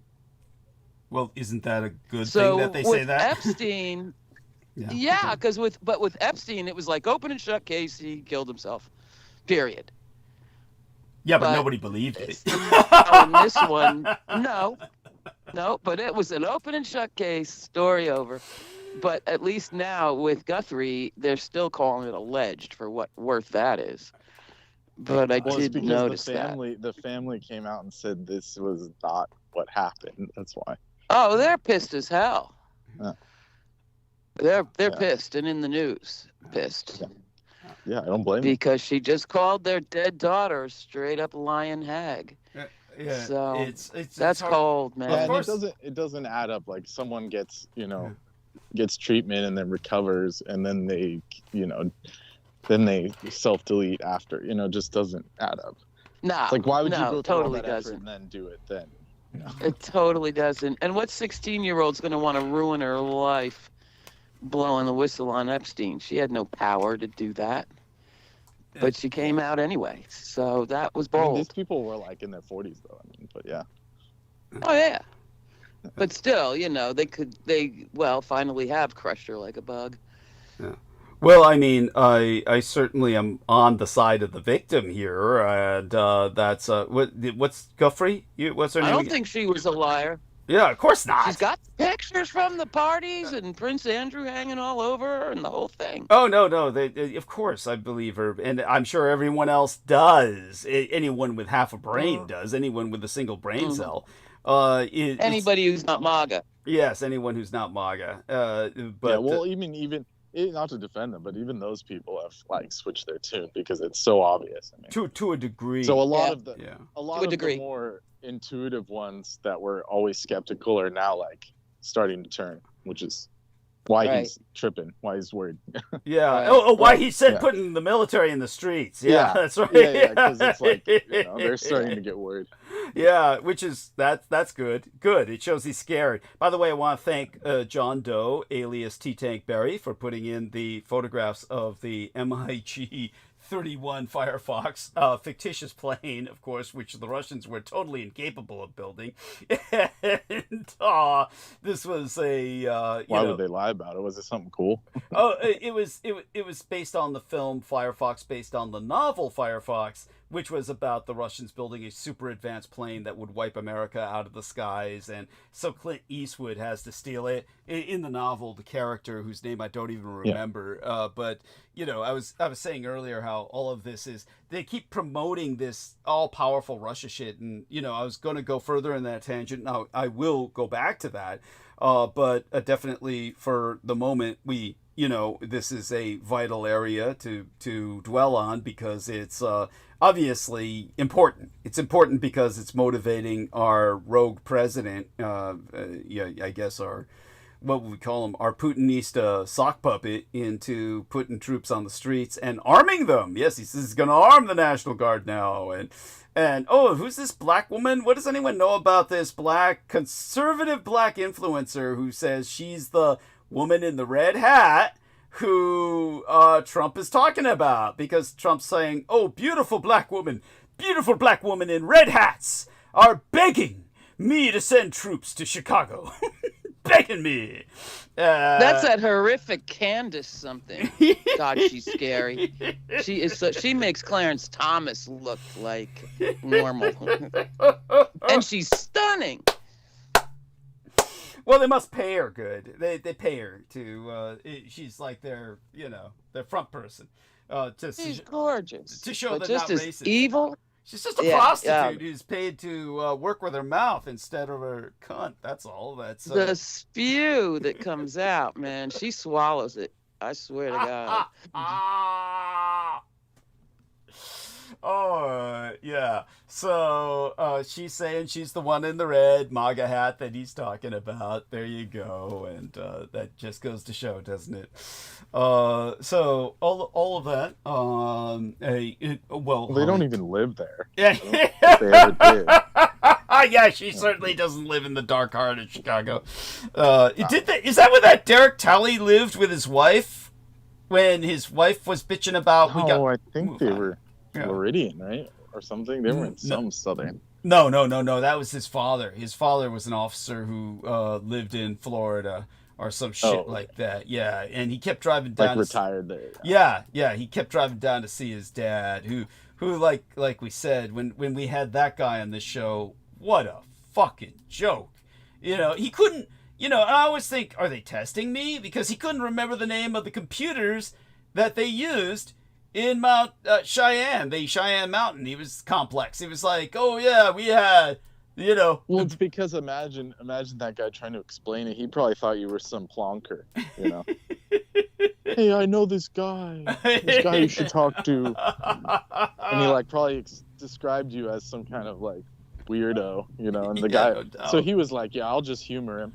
and then you come on and you like are talking all military style, and he's like, "Oh shit." That's what it came down to.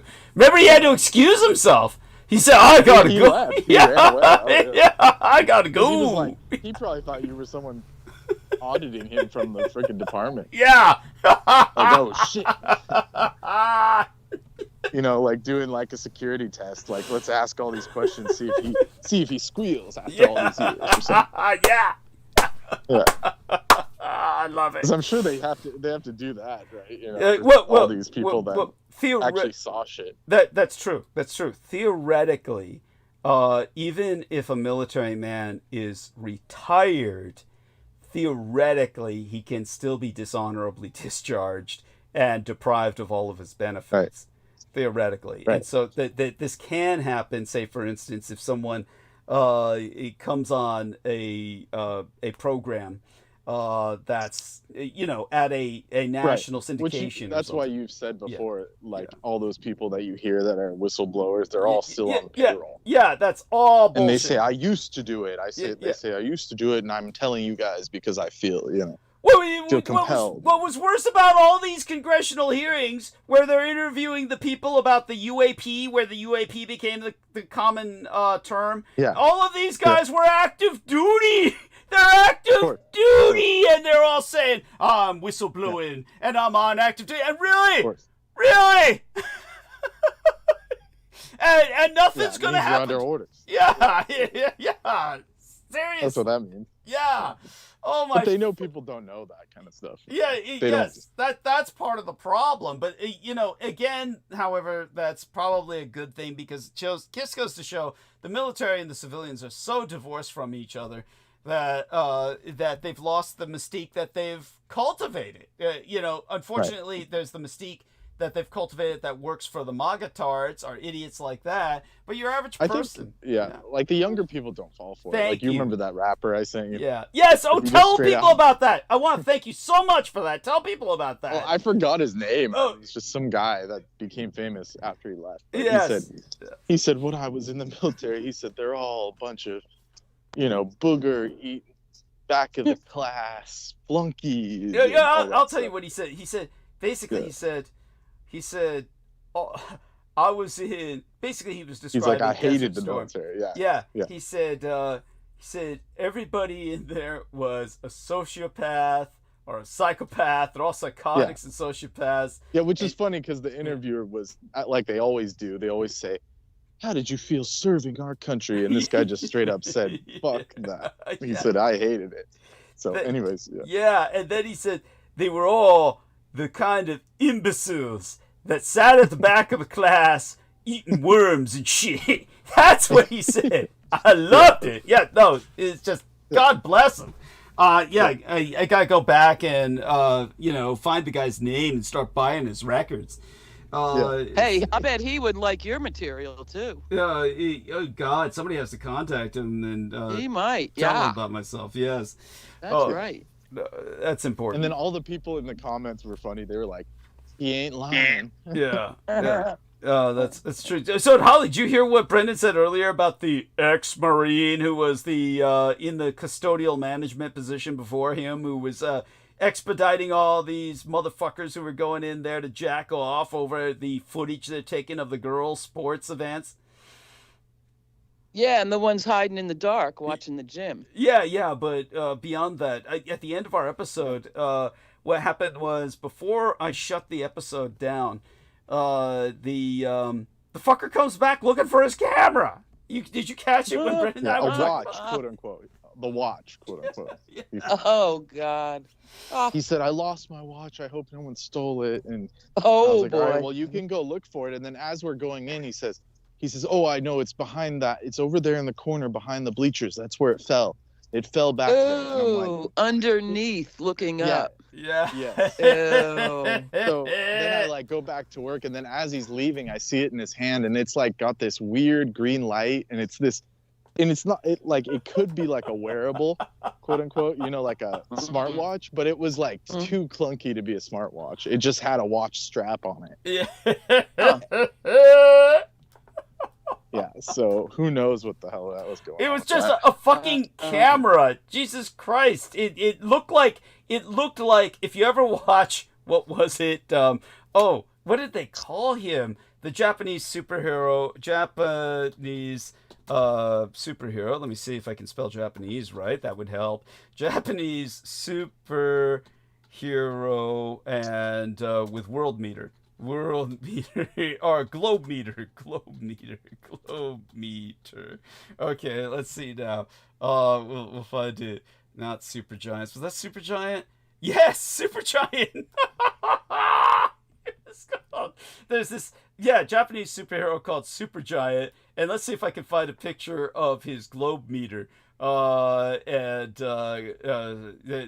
we are. Well, I can find pictures of him, but he had this big ass clunky fucking watch, and it was supposed to be able, that way he could track atomic activity all over the world to find the bad guys who are building atomic bombs and shit, and smash them. And so it would look like something like this, surprisingly. Let me do a screen share here. So if I do a first I have to go back to the call, and then I do the share. Here we are. That helps. Press the right button, and there, we're doing a screen share. Now, interestingly enough, the Japanese guy who actually was the star of these films, my mother adored him. He was actually a boxer or something in Japan, but you can't really... Wait, so that's where they stole Captain Planet from? That's kind of funny. Yeah, of course, yeah. Of course, and then they said the Japanese steal it from them, but when it comes to his watch, strangely, they put it on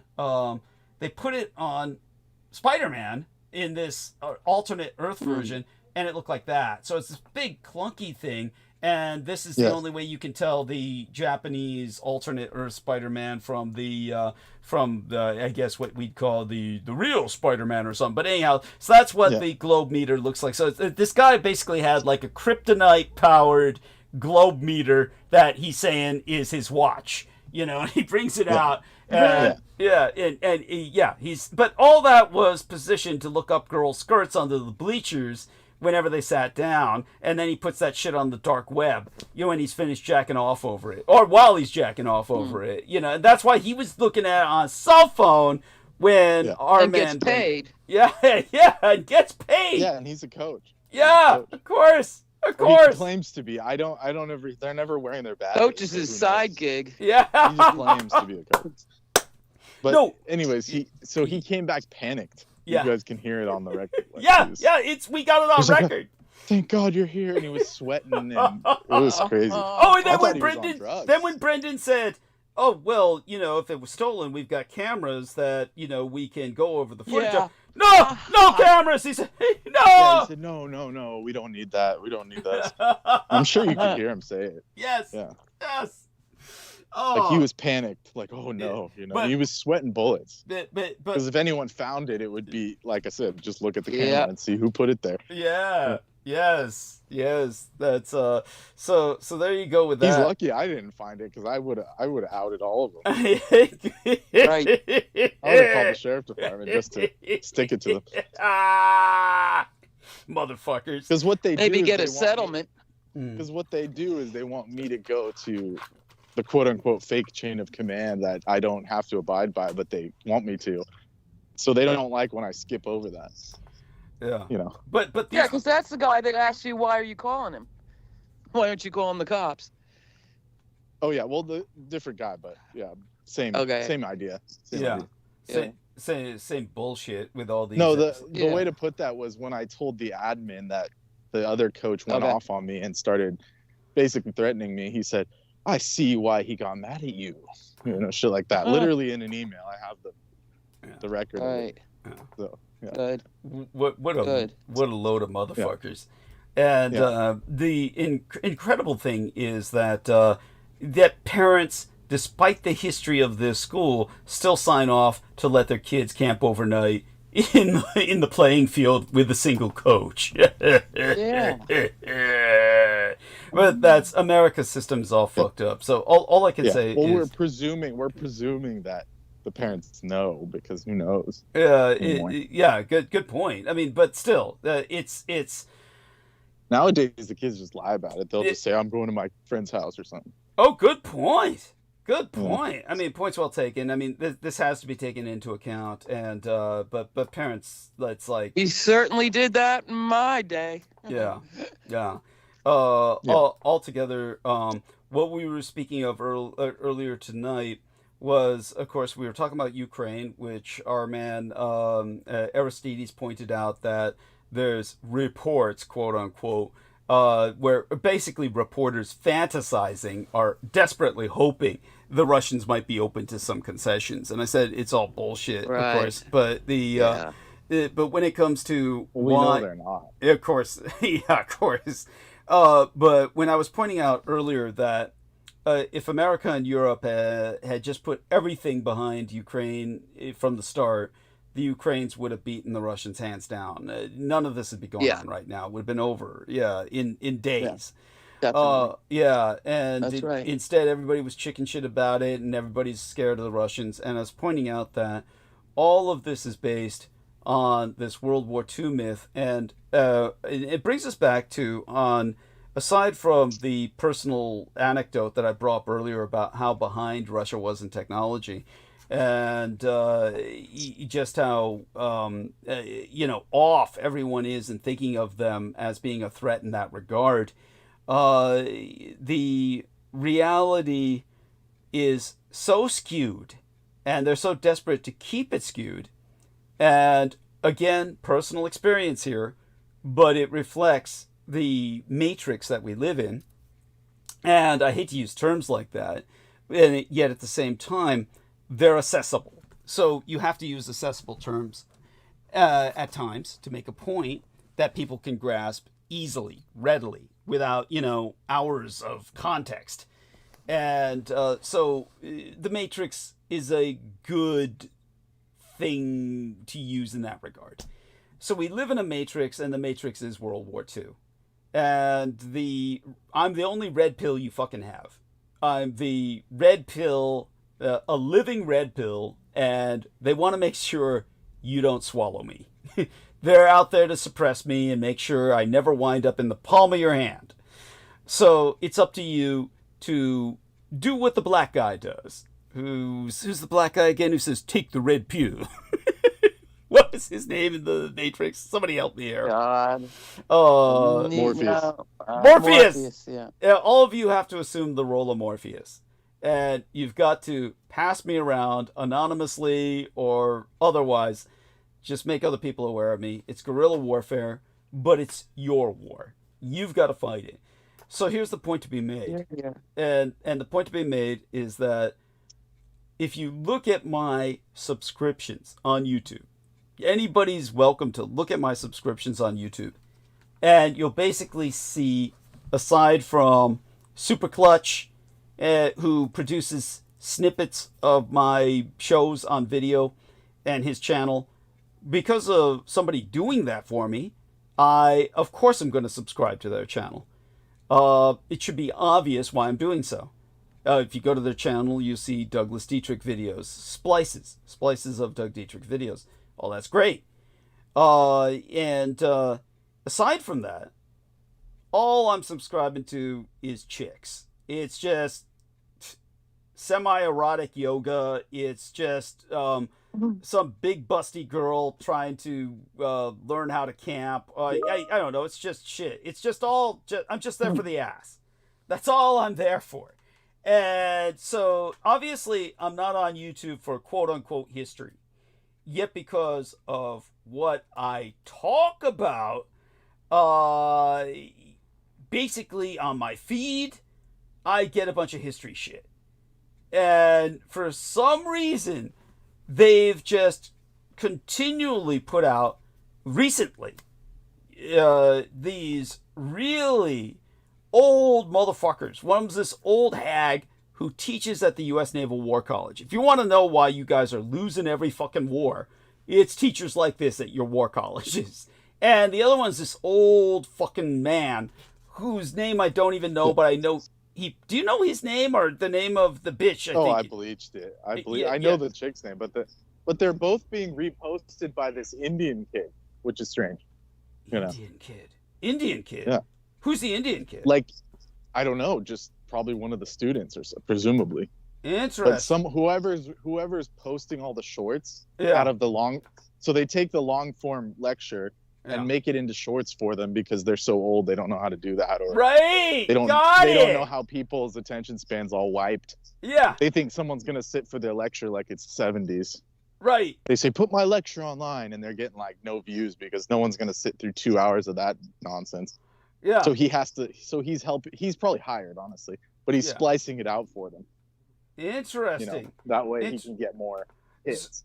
So the old bitch we can find later, the Sarah Payne, the old man. Let me see if I can go to his channel here.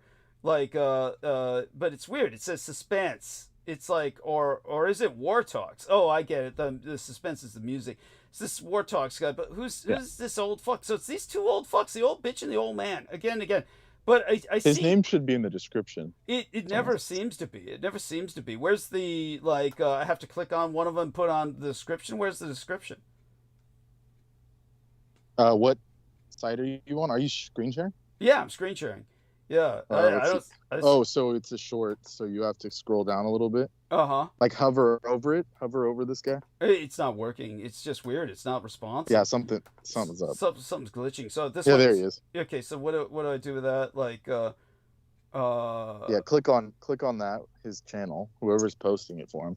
Probably some younger person. There we are. Oh, so we go back to the channel here, and then what? Description? What, here?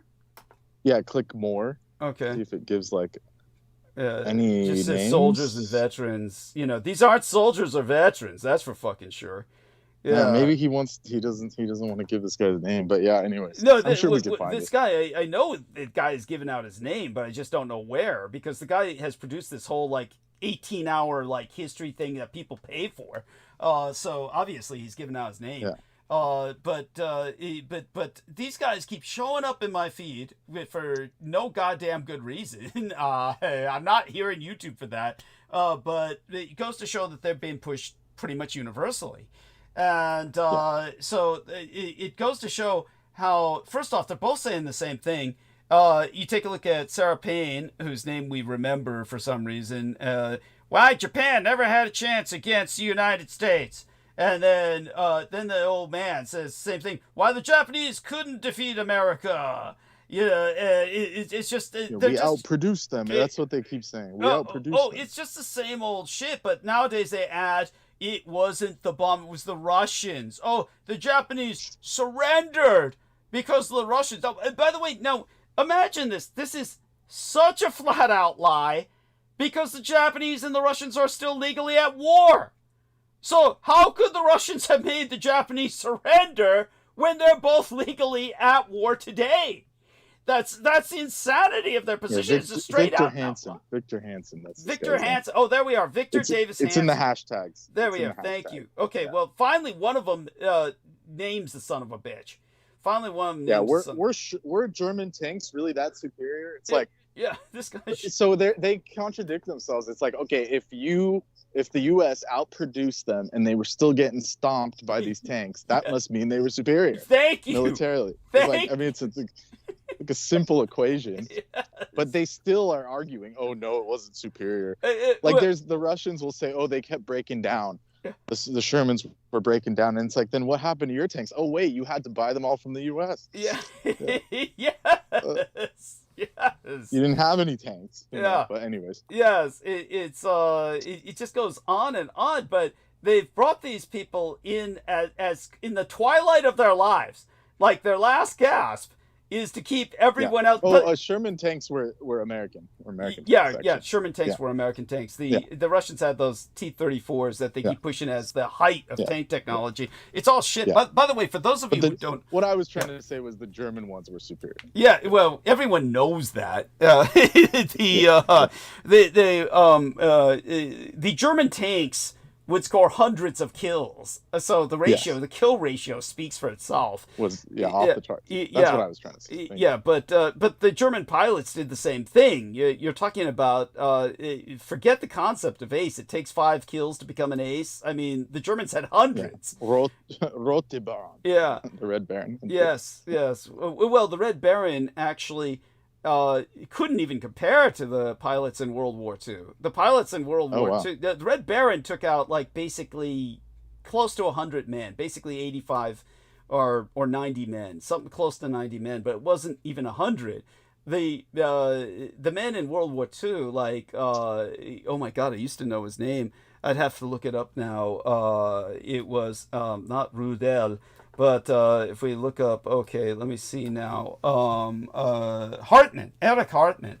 So Erich Hartmann in World War II destroyed 500,000 planes. He shot down 500,000 planes, 500 planes.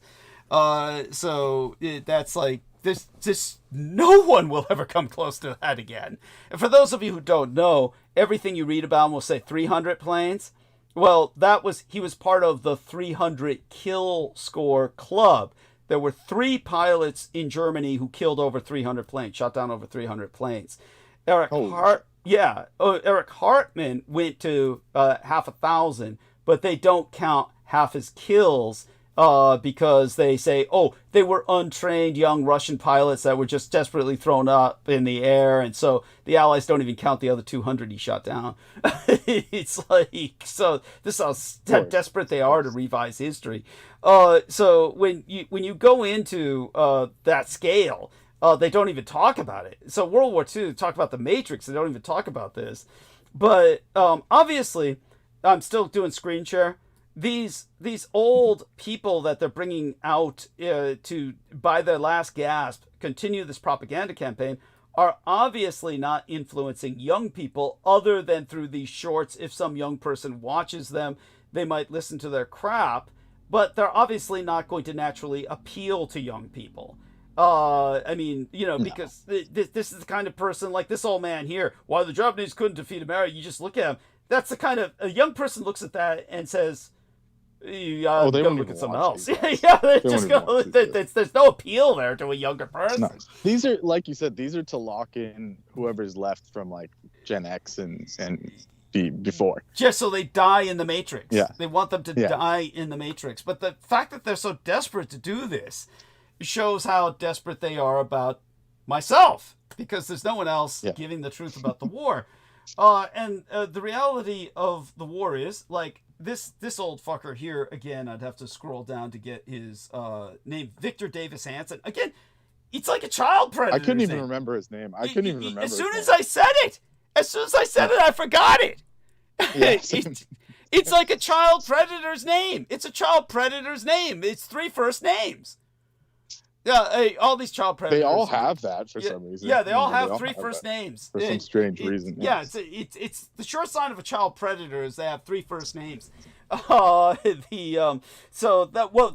not for some strange reason. It's because when a child reports. And speaking of that, I mean, we might as well just throw him under the bus because I don't know this guy. But the guy that I replaced, guess what? 3 he first used his middle name. Yeah, and he had 3 first names. Yeah, there you go. But I was like trying to look him up, and they said, oh no, he uses his middle name as his first name. So no one knows his actual real first name. So isn't that something? At least at school. Yeah. Yes. There we are. Thank you. You needed more proof. Yeah. So the one thing I noticed is, and why would anyone say this? First off, let's get this straight. There is no discernible or perceptive, or at least it's so fringe that it's ephemera, it's peripheral. There's no revisionist movement in Germany or Japan concerning history. None whatsoever. No. In Japan, they simply don't talk about World War II. They just don't talk about it. In Germany, it's all Holocaust history. It's all they teach is Holocaust history. So I don't know what this revision is. They were taking them to Poland. Remember the? Oh, they take them on field trips. No, they take them on field trips. Forcing them to go. Yeah, to these death camps. But this child predator name, I'm going to use that term, child predator name, because, I know he's not going to sue me, because that's only going to bring attention to the very person who he's trying to suppress. But Victor Davis Hanson says, I have no sympathy for the Germans or Japanese, and especially Of course not. not for their revisionism. Their historical revisionism. I'd like him to tell me where I can go find this shit. Yeah. Where is this historical revisionism that you're talking about in Germany and Japan? And he says, Yeah, if anything, it was very recent, like super recent, because it's almost non-existent. we would have heard about it by now. We would have heard about it by now. I don't care how recent it is. Everybody would be bitching by it. Well, Germany's making a big stink about it because it's the Eastern Bloc is trying to bring it back. That's all. Okay. But Japan, like you said, there's nothing. It's unnecessary because the Japanese have no guilt over World War II. No. It's No, in fact, that they're always proud of it until like like all the anime has it in there. Yeah. All the secrets are there. Yeah. But then when it gets brought over to the international market, then the J-Man producers like, you gotta take it out, man. Edit let's it. let's just say it out that. loud. By J-Man, we mean the kike. The kike takes it. Yeah, he basically revises it all down to. You tell them how they changed the name. What was it the motherfuckers did with one anime? I mean, just among many, they. That one's the worst. In my opinion, that one's like unforgivable. Basically, Tenkuryu Osiris, the Sky Dragon of Osiris, they switched it to the producer's name. Oh, disgusting. Slifer. Roger Slifer said, name it after me. And that's the card. Internationally, that's what the card's known as now. Oh, but it's actually the Sky Dragon of Osiris, like the actual real name of it. Yeah. And so as a joke, people say, the dragon of the executive producer, as a joke, because it's so stupid what he did. Oh, fucking kikes. At any rate. But he had no reason to do that, really, honestly. So, well, other than what we know. Being a Sethian. He's a Sethian. He's a Sethian, of course. There. But Victor Davis Hanson, the man with the child predator's name, is going on about, I have no sympathy for German and Japanese revisionism. And then he goes on to, they started the war. Now, of course, I've deconstructed that ad nauseum. But for him to just start off with that as axiomatic, he says that as axiomatic, of course. So they used to even tell us that the Japanese got aggressive because of the oil embargo. So it's like, at to least say the least, in the textbook, it at least gives you that. Yeah.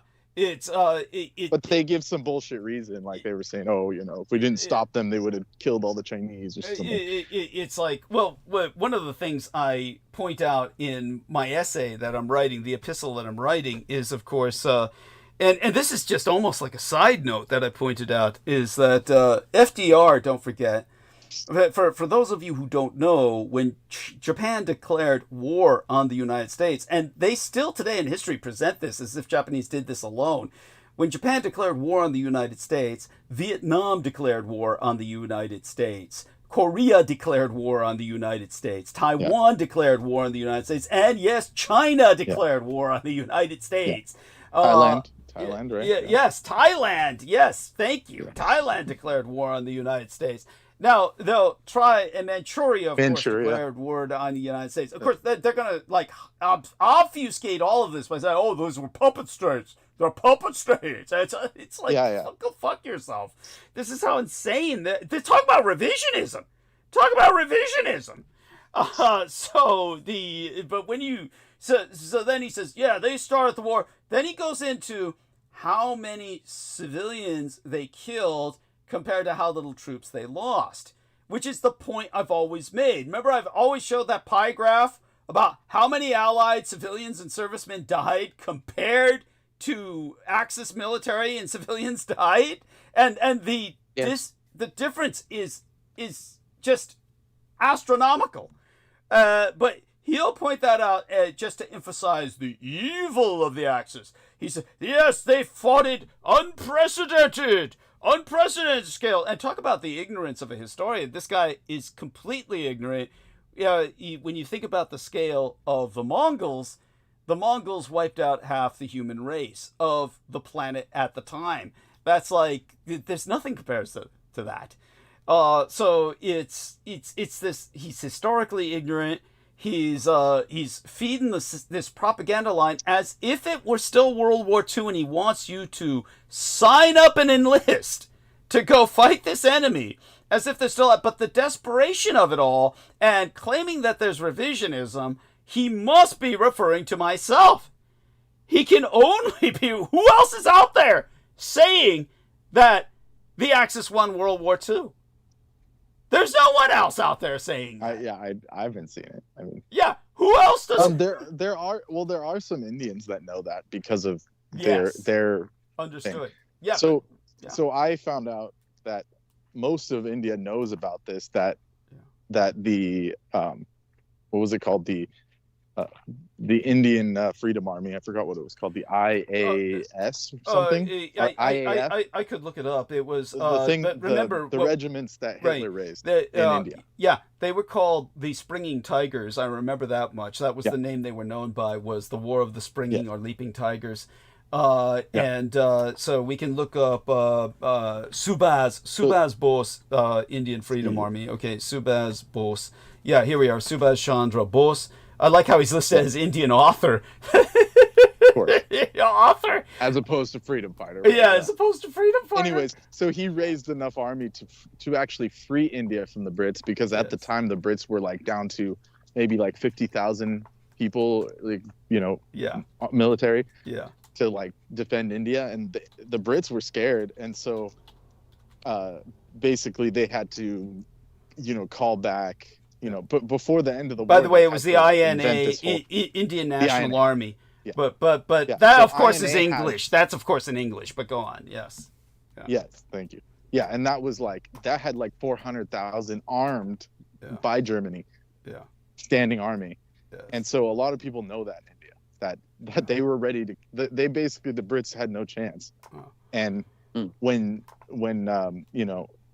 it finally all fell apart, like the whole World War II scenario, then they brought in Gandhi and Gandhi said, you can't hit at any British person.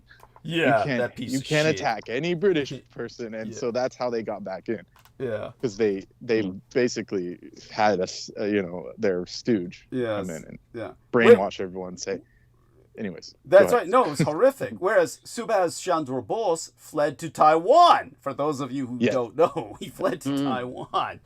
But when it comes to the further insanity that we're speaking of, what else does that remind me of? Some of the points to be made here. When it comes to the war itself, obviously what I have to say is a very real threat. And it looks to me that simply because of what I talk about, because what happens is it's whatever you talk about that's somehow picked up on the cell phone, somehow picked up, which connects directly to the internet. I will talk to people about things on the cell phone, and I'll wind up getting notifications about those subjects coming up in my feed on the internet on my personal computer, via my personal computer. So obviously, whatever you talk about verbally is now picked up and is fed by some algorithmic process into the now AI or expert controlled systems, the expert systems controlled internet, so that I don't need to be looking stuff up about World War II. It just comes up into my feed because of the nature of the show. So that being said, based on what I speak about... Let me interject here. Yeah. I've had that happen just being in the room with the phone. Tell people about this. Yes, tell people about this. You don't have to be on the phone for that to happen. And it's been known for some time. Yeah. Yes. If the phone's on, it's listening. And I have all that Siri and shit shut off. Yeah. But even so. Yeah, it doesn't matter. It's still listening. Yeah. It doesn't matter. It really happened. Yeah. And it was some funny examples, but keep on with what you're doing. Yeah. So obviously they know what I talk about, and but this is obviously their response. is let's bring out old people to keep the old people and older people brainwashed, and maybe a few younger people interested in the war will look at this shit and buy into it. But it's very revealing they can't find younger people to spew this level of shit with this amount of venom that these older people do.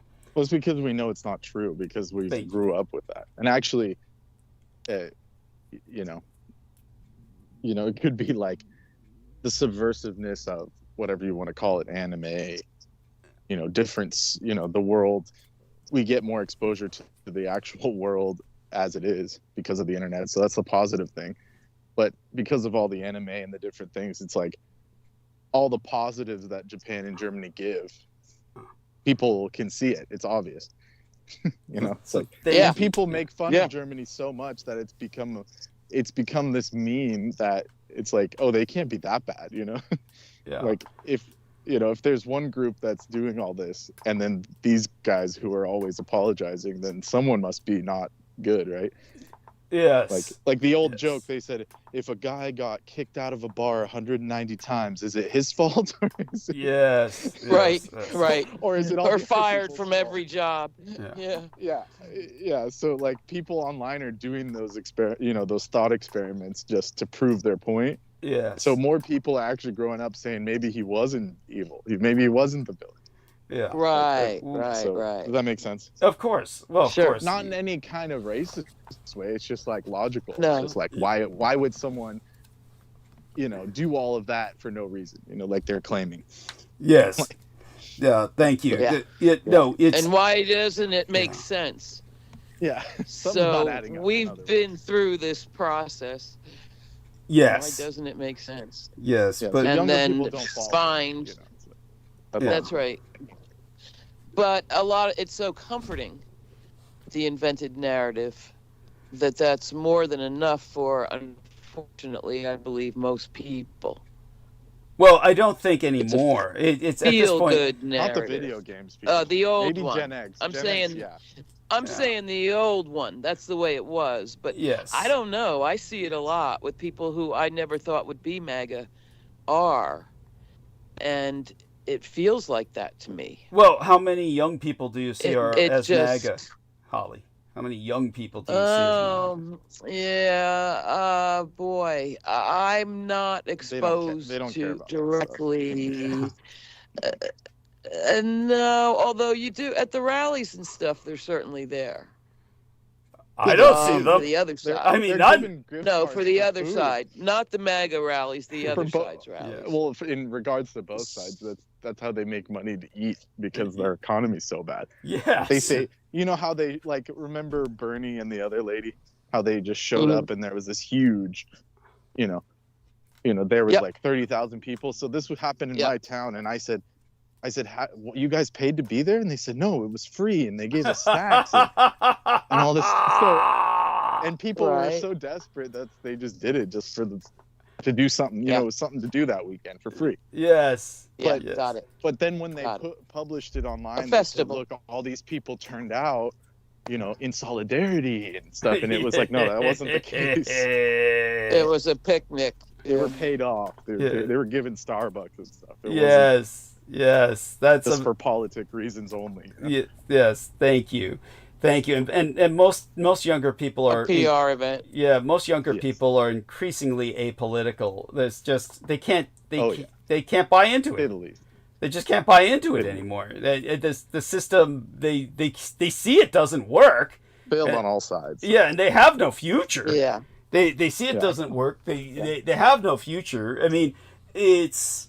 I can't even understand the insanity of the punk movement back in the day when you had this kind of rebellious attitude where all these kids thinking they were hipsters would have buttons with the future logo, but it's crossed with the no-go bar, like the no future, the little button saying no future. I mean, nowadays the kids have no future. They really don't. Yes. And they really don't. Yeah, they at all, and so it's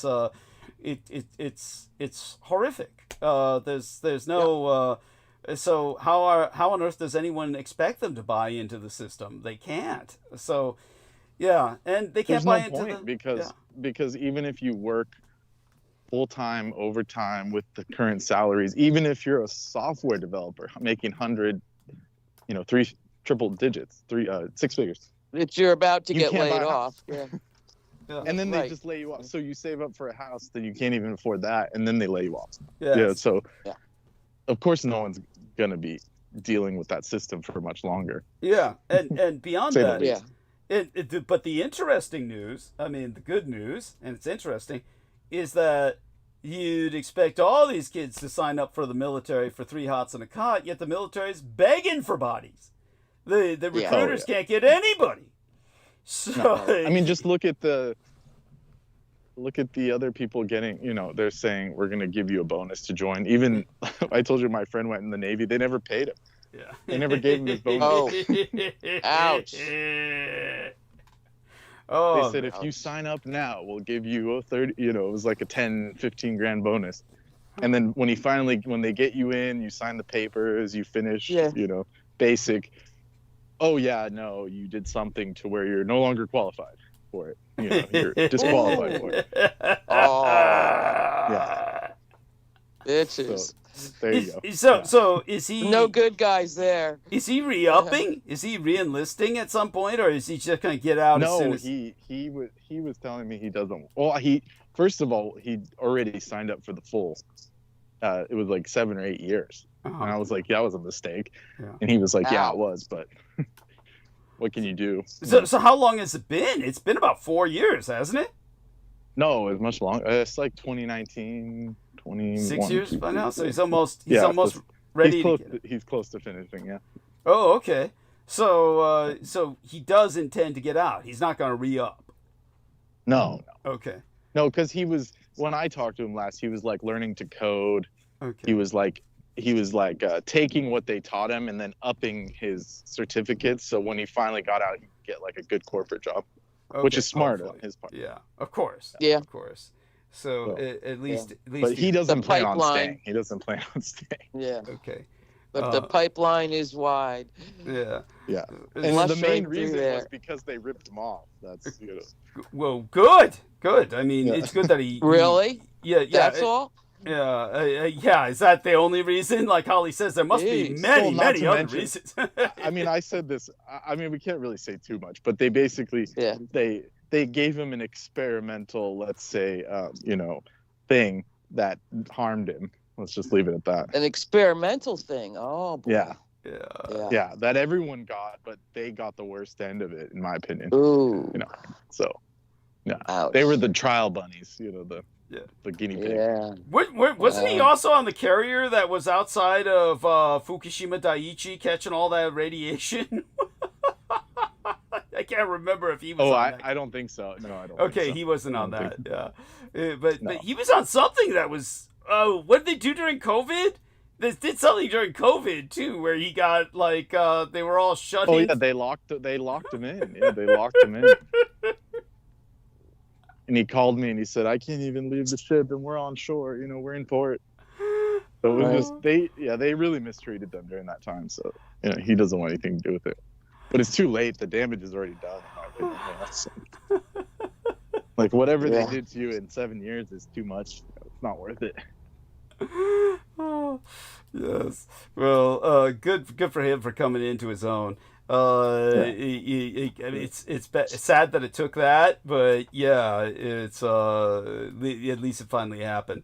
So all that being said, There is one more headline we should not overlook. please. The spectacle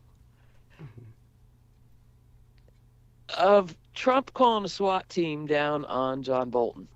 Oh yes, tell us about this. You mean your own impression, of course. That- Yes. Is a circus of, Evil Guy 1 and Evil Guy 2. And seeing these swamp things rise up and cannibalize each other is the only joy we get. Yeah, it's The so neighbors cheesy. heard I mean, me it's so shout cheesy. with joy. Oh, It's that's funny. so surreal. Well, so so inevitable. Well, levels. they had a falling out years ago though during this first. They sure did. Yeah. They sure did. But what happened? He quit the apparently- first administration in a huff very quickly. That Yeah. didn't last long Apparently at what all. happened is he had something about the, the latest incident, the EP Yeah. files. He had something about Oh. it, and so that's why they got mad. Yeah, of course.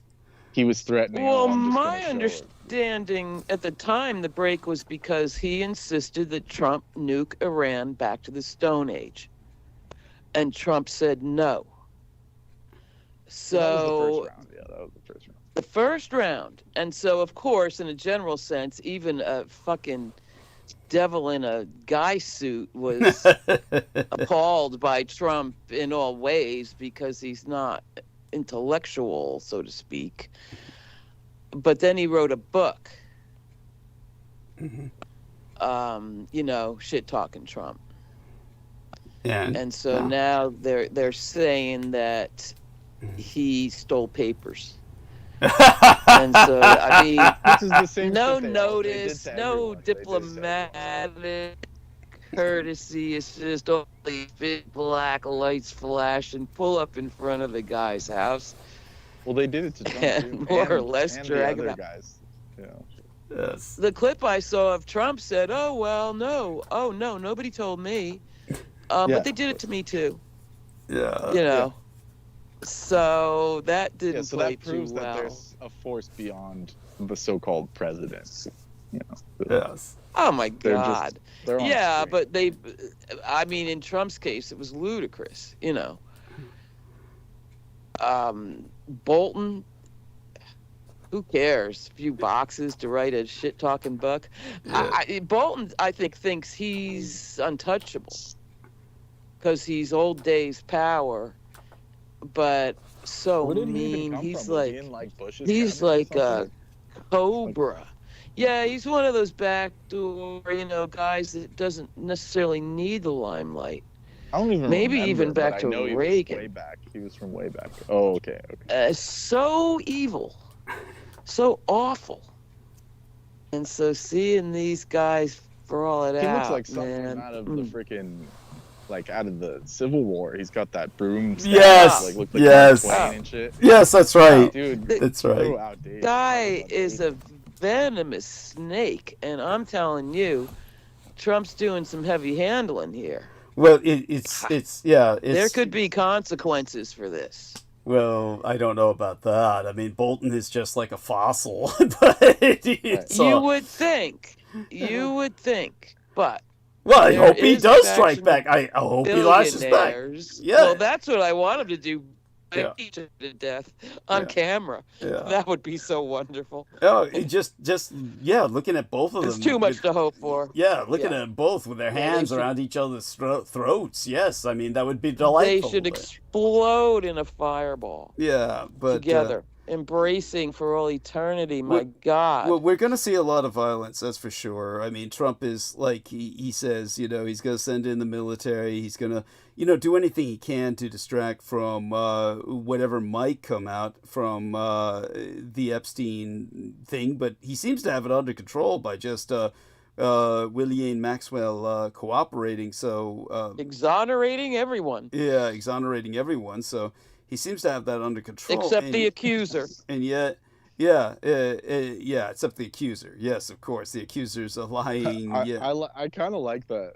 The thing they thought of, though. That's funny. What was that? It's charity. What? Oh, the charity thing. Yes, the angle of Samaritan. Oh yeah, sure. We were just helping right. these poor kids. Helping those poor They kids. That's they right. like had to. They were like sifting through the Aquino like playbook. Yes, They're like, These what do we poor say? white trash trailer park girls. yes, Yeah. yes. That's right. If it wasn't for us, they wouldn't have experienced all this. Yes. And you know who was saying Yeah. the same thing was, what's his name? And they were getting paid. Yeah. The Romanian bros. Oh, they call Tate Oh, the brothers. Tates. Tate. They were saying Yeah. we were saving these poor village Moldovan women that were beautiful, 10 out of 10s, and they wouldn't have experienced the world without us. Like really. Yeah. And they couldn't wait. What Like, pieces you of know, shit. like they couldn't just move to Paris and get a modeling job. No, Yeah. they had to get saved by you. You know, Yeah, Right. yes, incredible, asinine. Yeah, it's sickening. Sickening. Hopefully their parents didn't sell them. Yeah, well, I'm sure They that did, happened. obviously. Yeah, it happened in some cases, yes.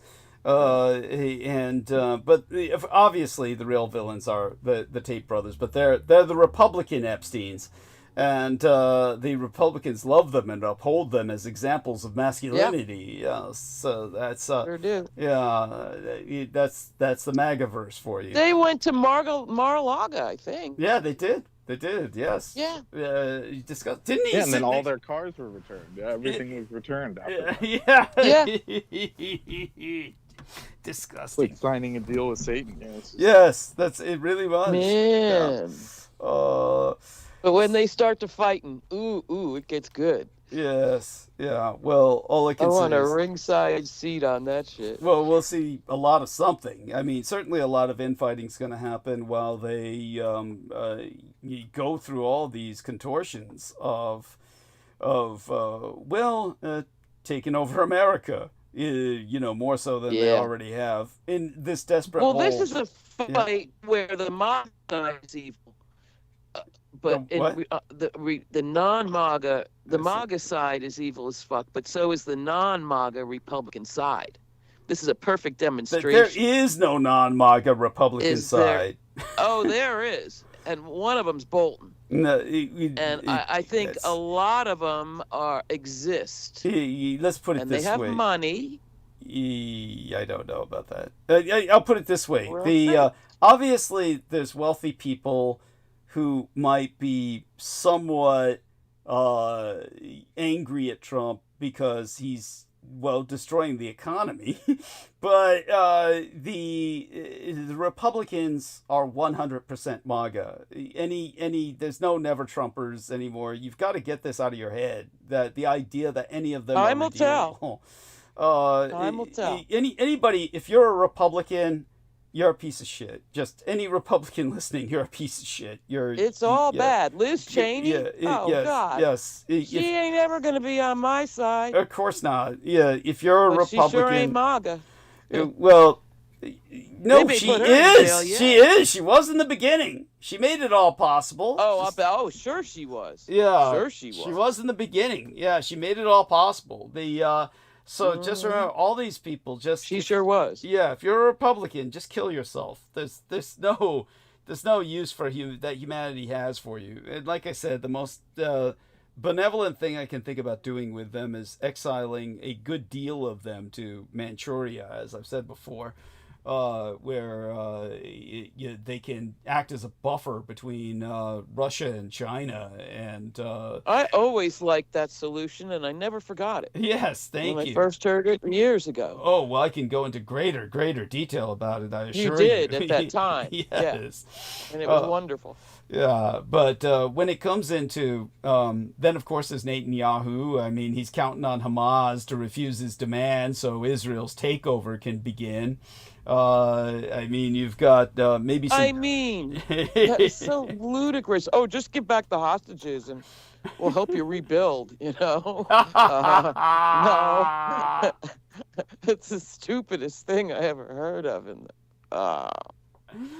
Oh, I mean, what was it? The last 24 hours? The Gaza Health Ministry has recorded 100 dead and 300 critically injured by Israeli fire.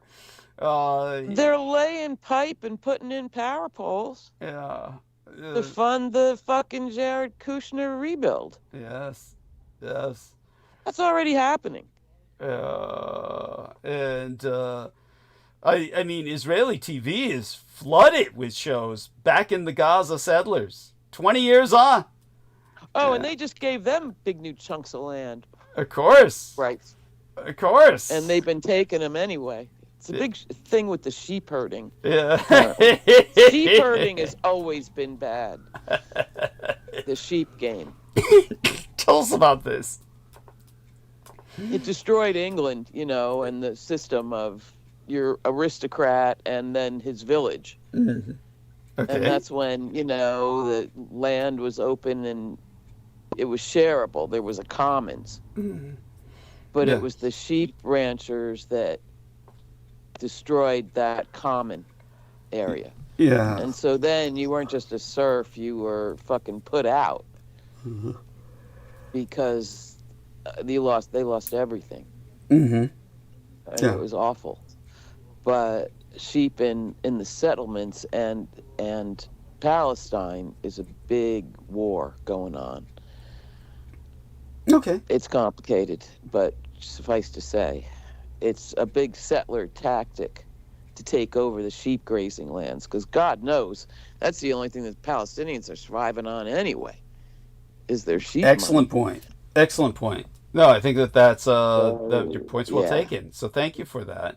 And then, of course, Trump's also forced Jerome Powell to relent and cut rates, and he's hoping that'll shore up the economy he's destroyed, and ergo his approval I rating. understand all rate talk. Can you synopsize that? Look, it's just like I said. I don't know. Yeah, go on. No, I don't get it. Is high interest, low interest, which is better? You want high interest, right? Mm-hmm. On your real estate purchases and stuff like that. Mm-hmm. Interest is pay back, right? No, you want the loan to be low interest. Thank The you. lending You rate want the has to be low. loan. Yeah. Okay. That's how Okay. businesses make money. They take low interest loans, then use that to build a business. This is how it, in theory, this is like business theory. Then Right. you use And that you money pay the interest. to Yeah. build capital, and then when people start, buying stuff, then you repay the loan with low interest, and then you eventually make a profit. Okay. Which it goes. So and what- I'm sure it goes without saying that in certain groups they are allowed to give interest-free loans between themselves, as opposed to the plebes. Mhm. But we'll just leave it at that. Yeah. And so does Trump want high interest or low interest? Low interest, right?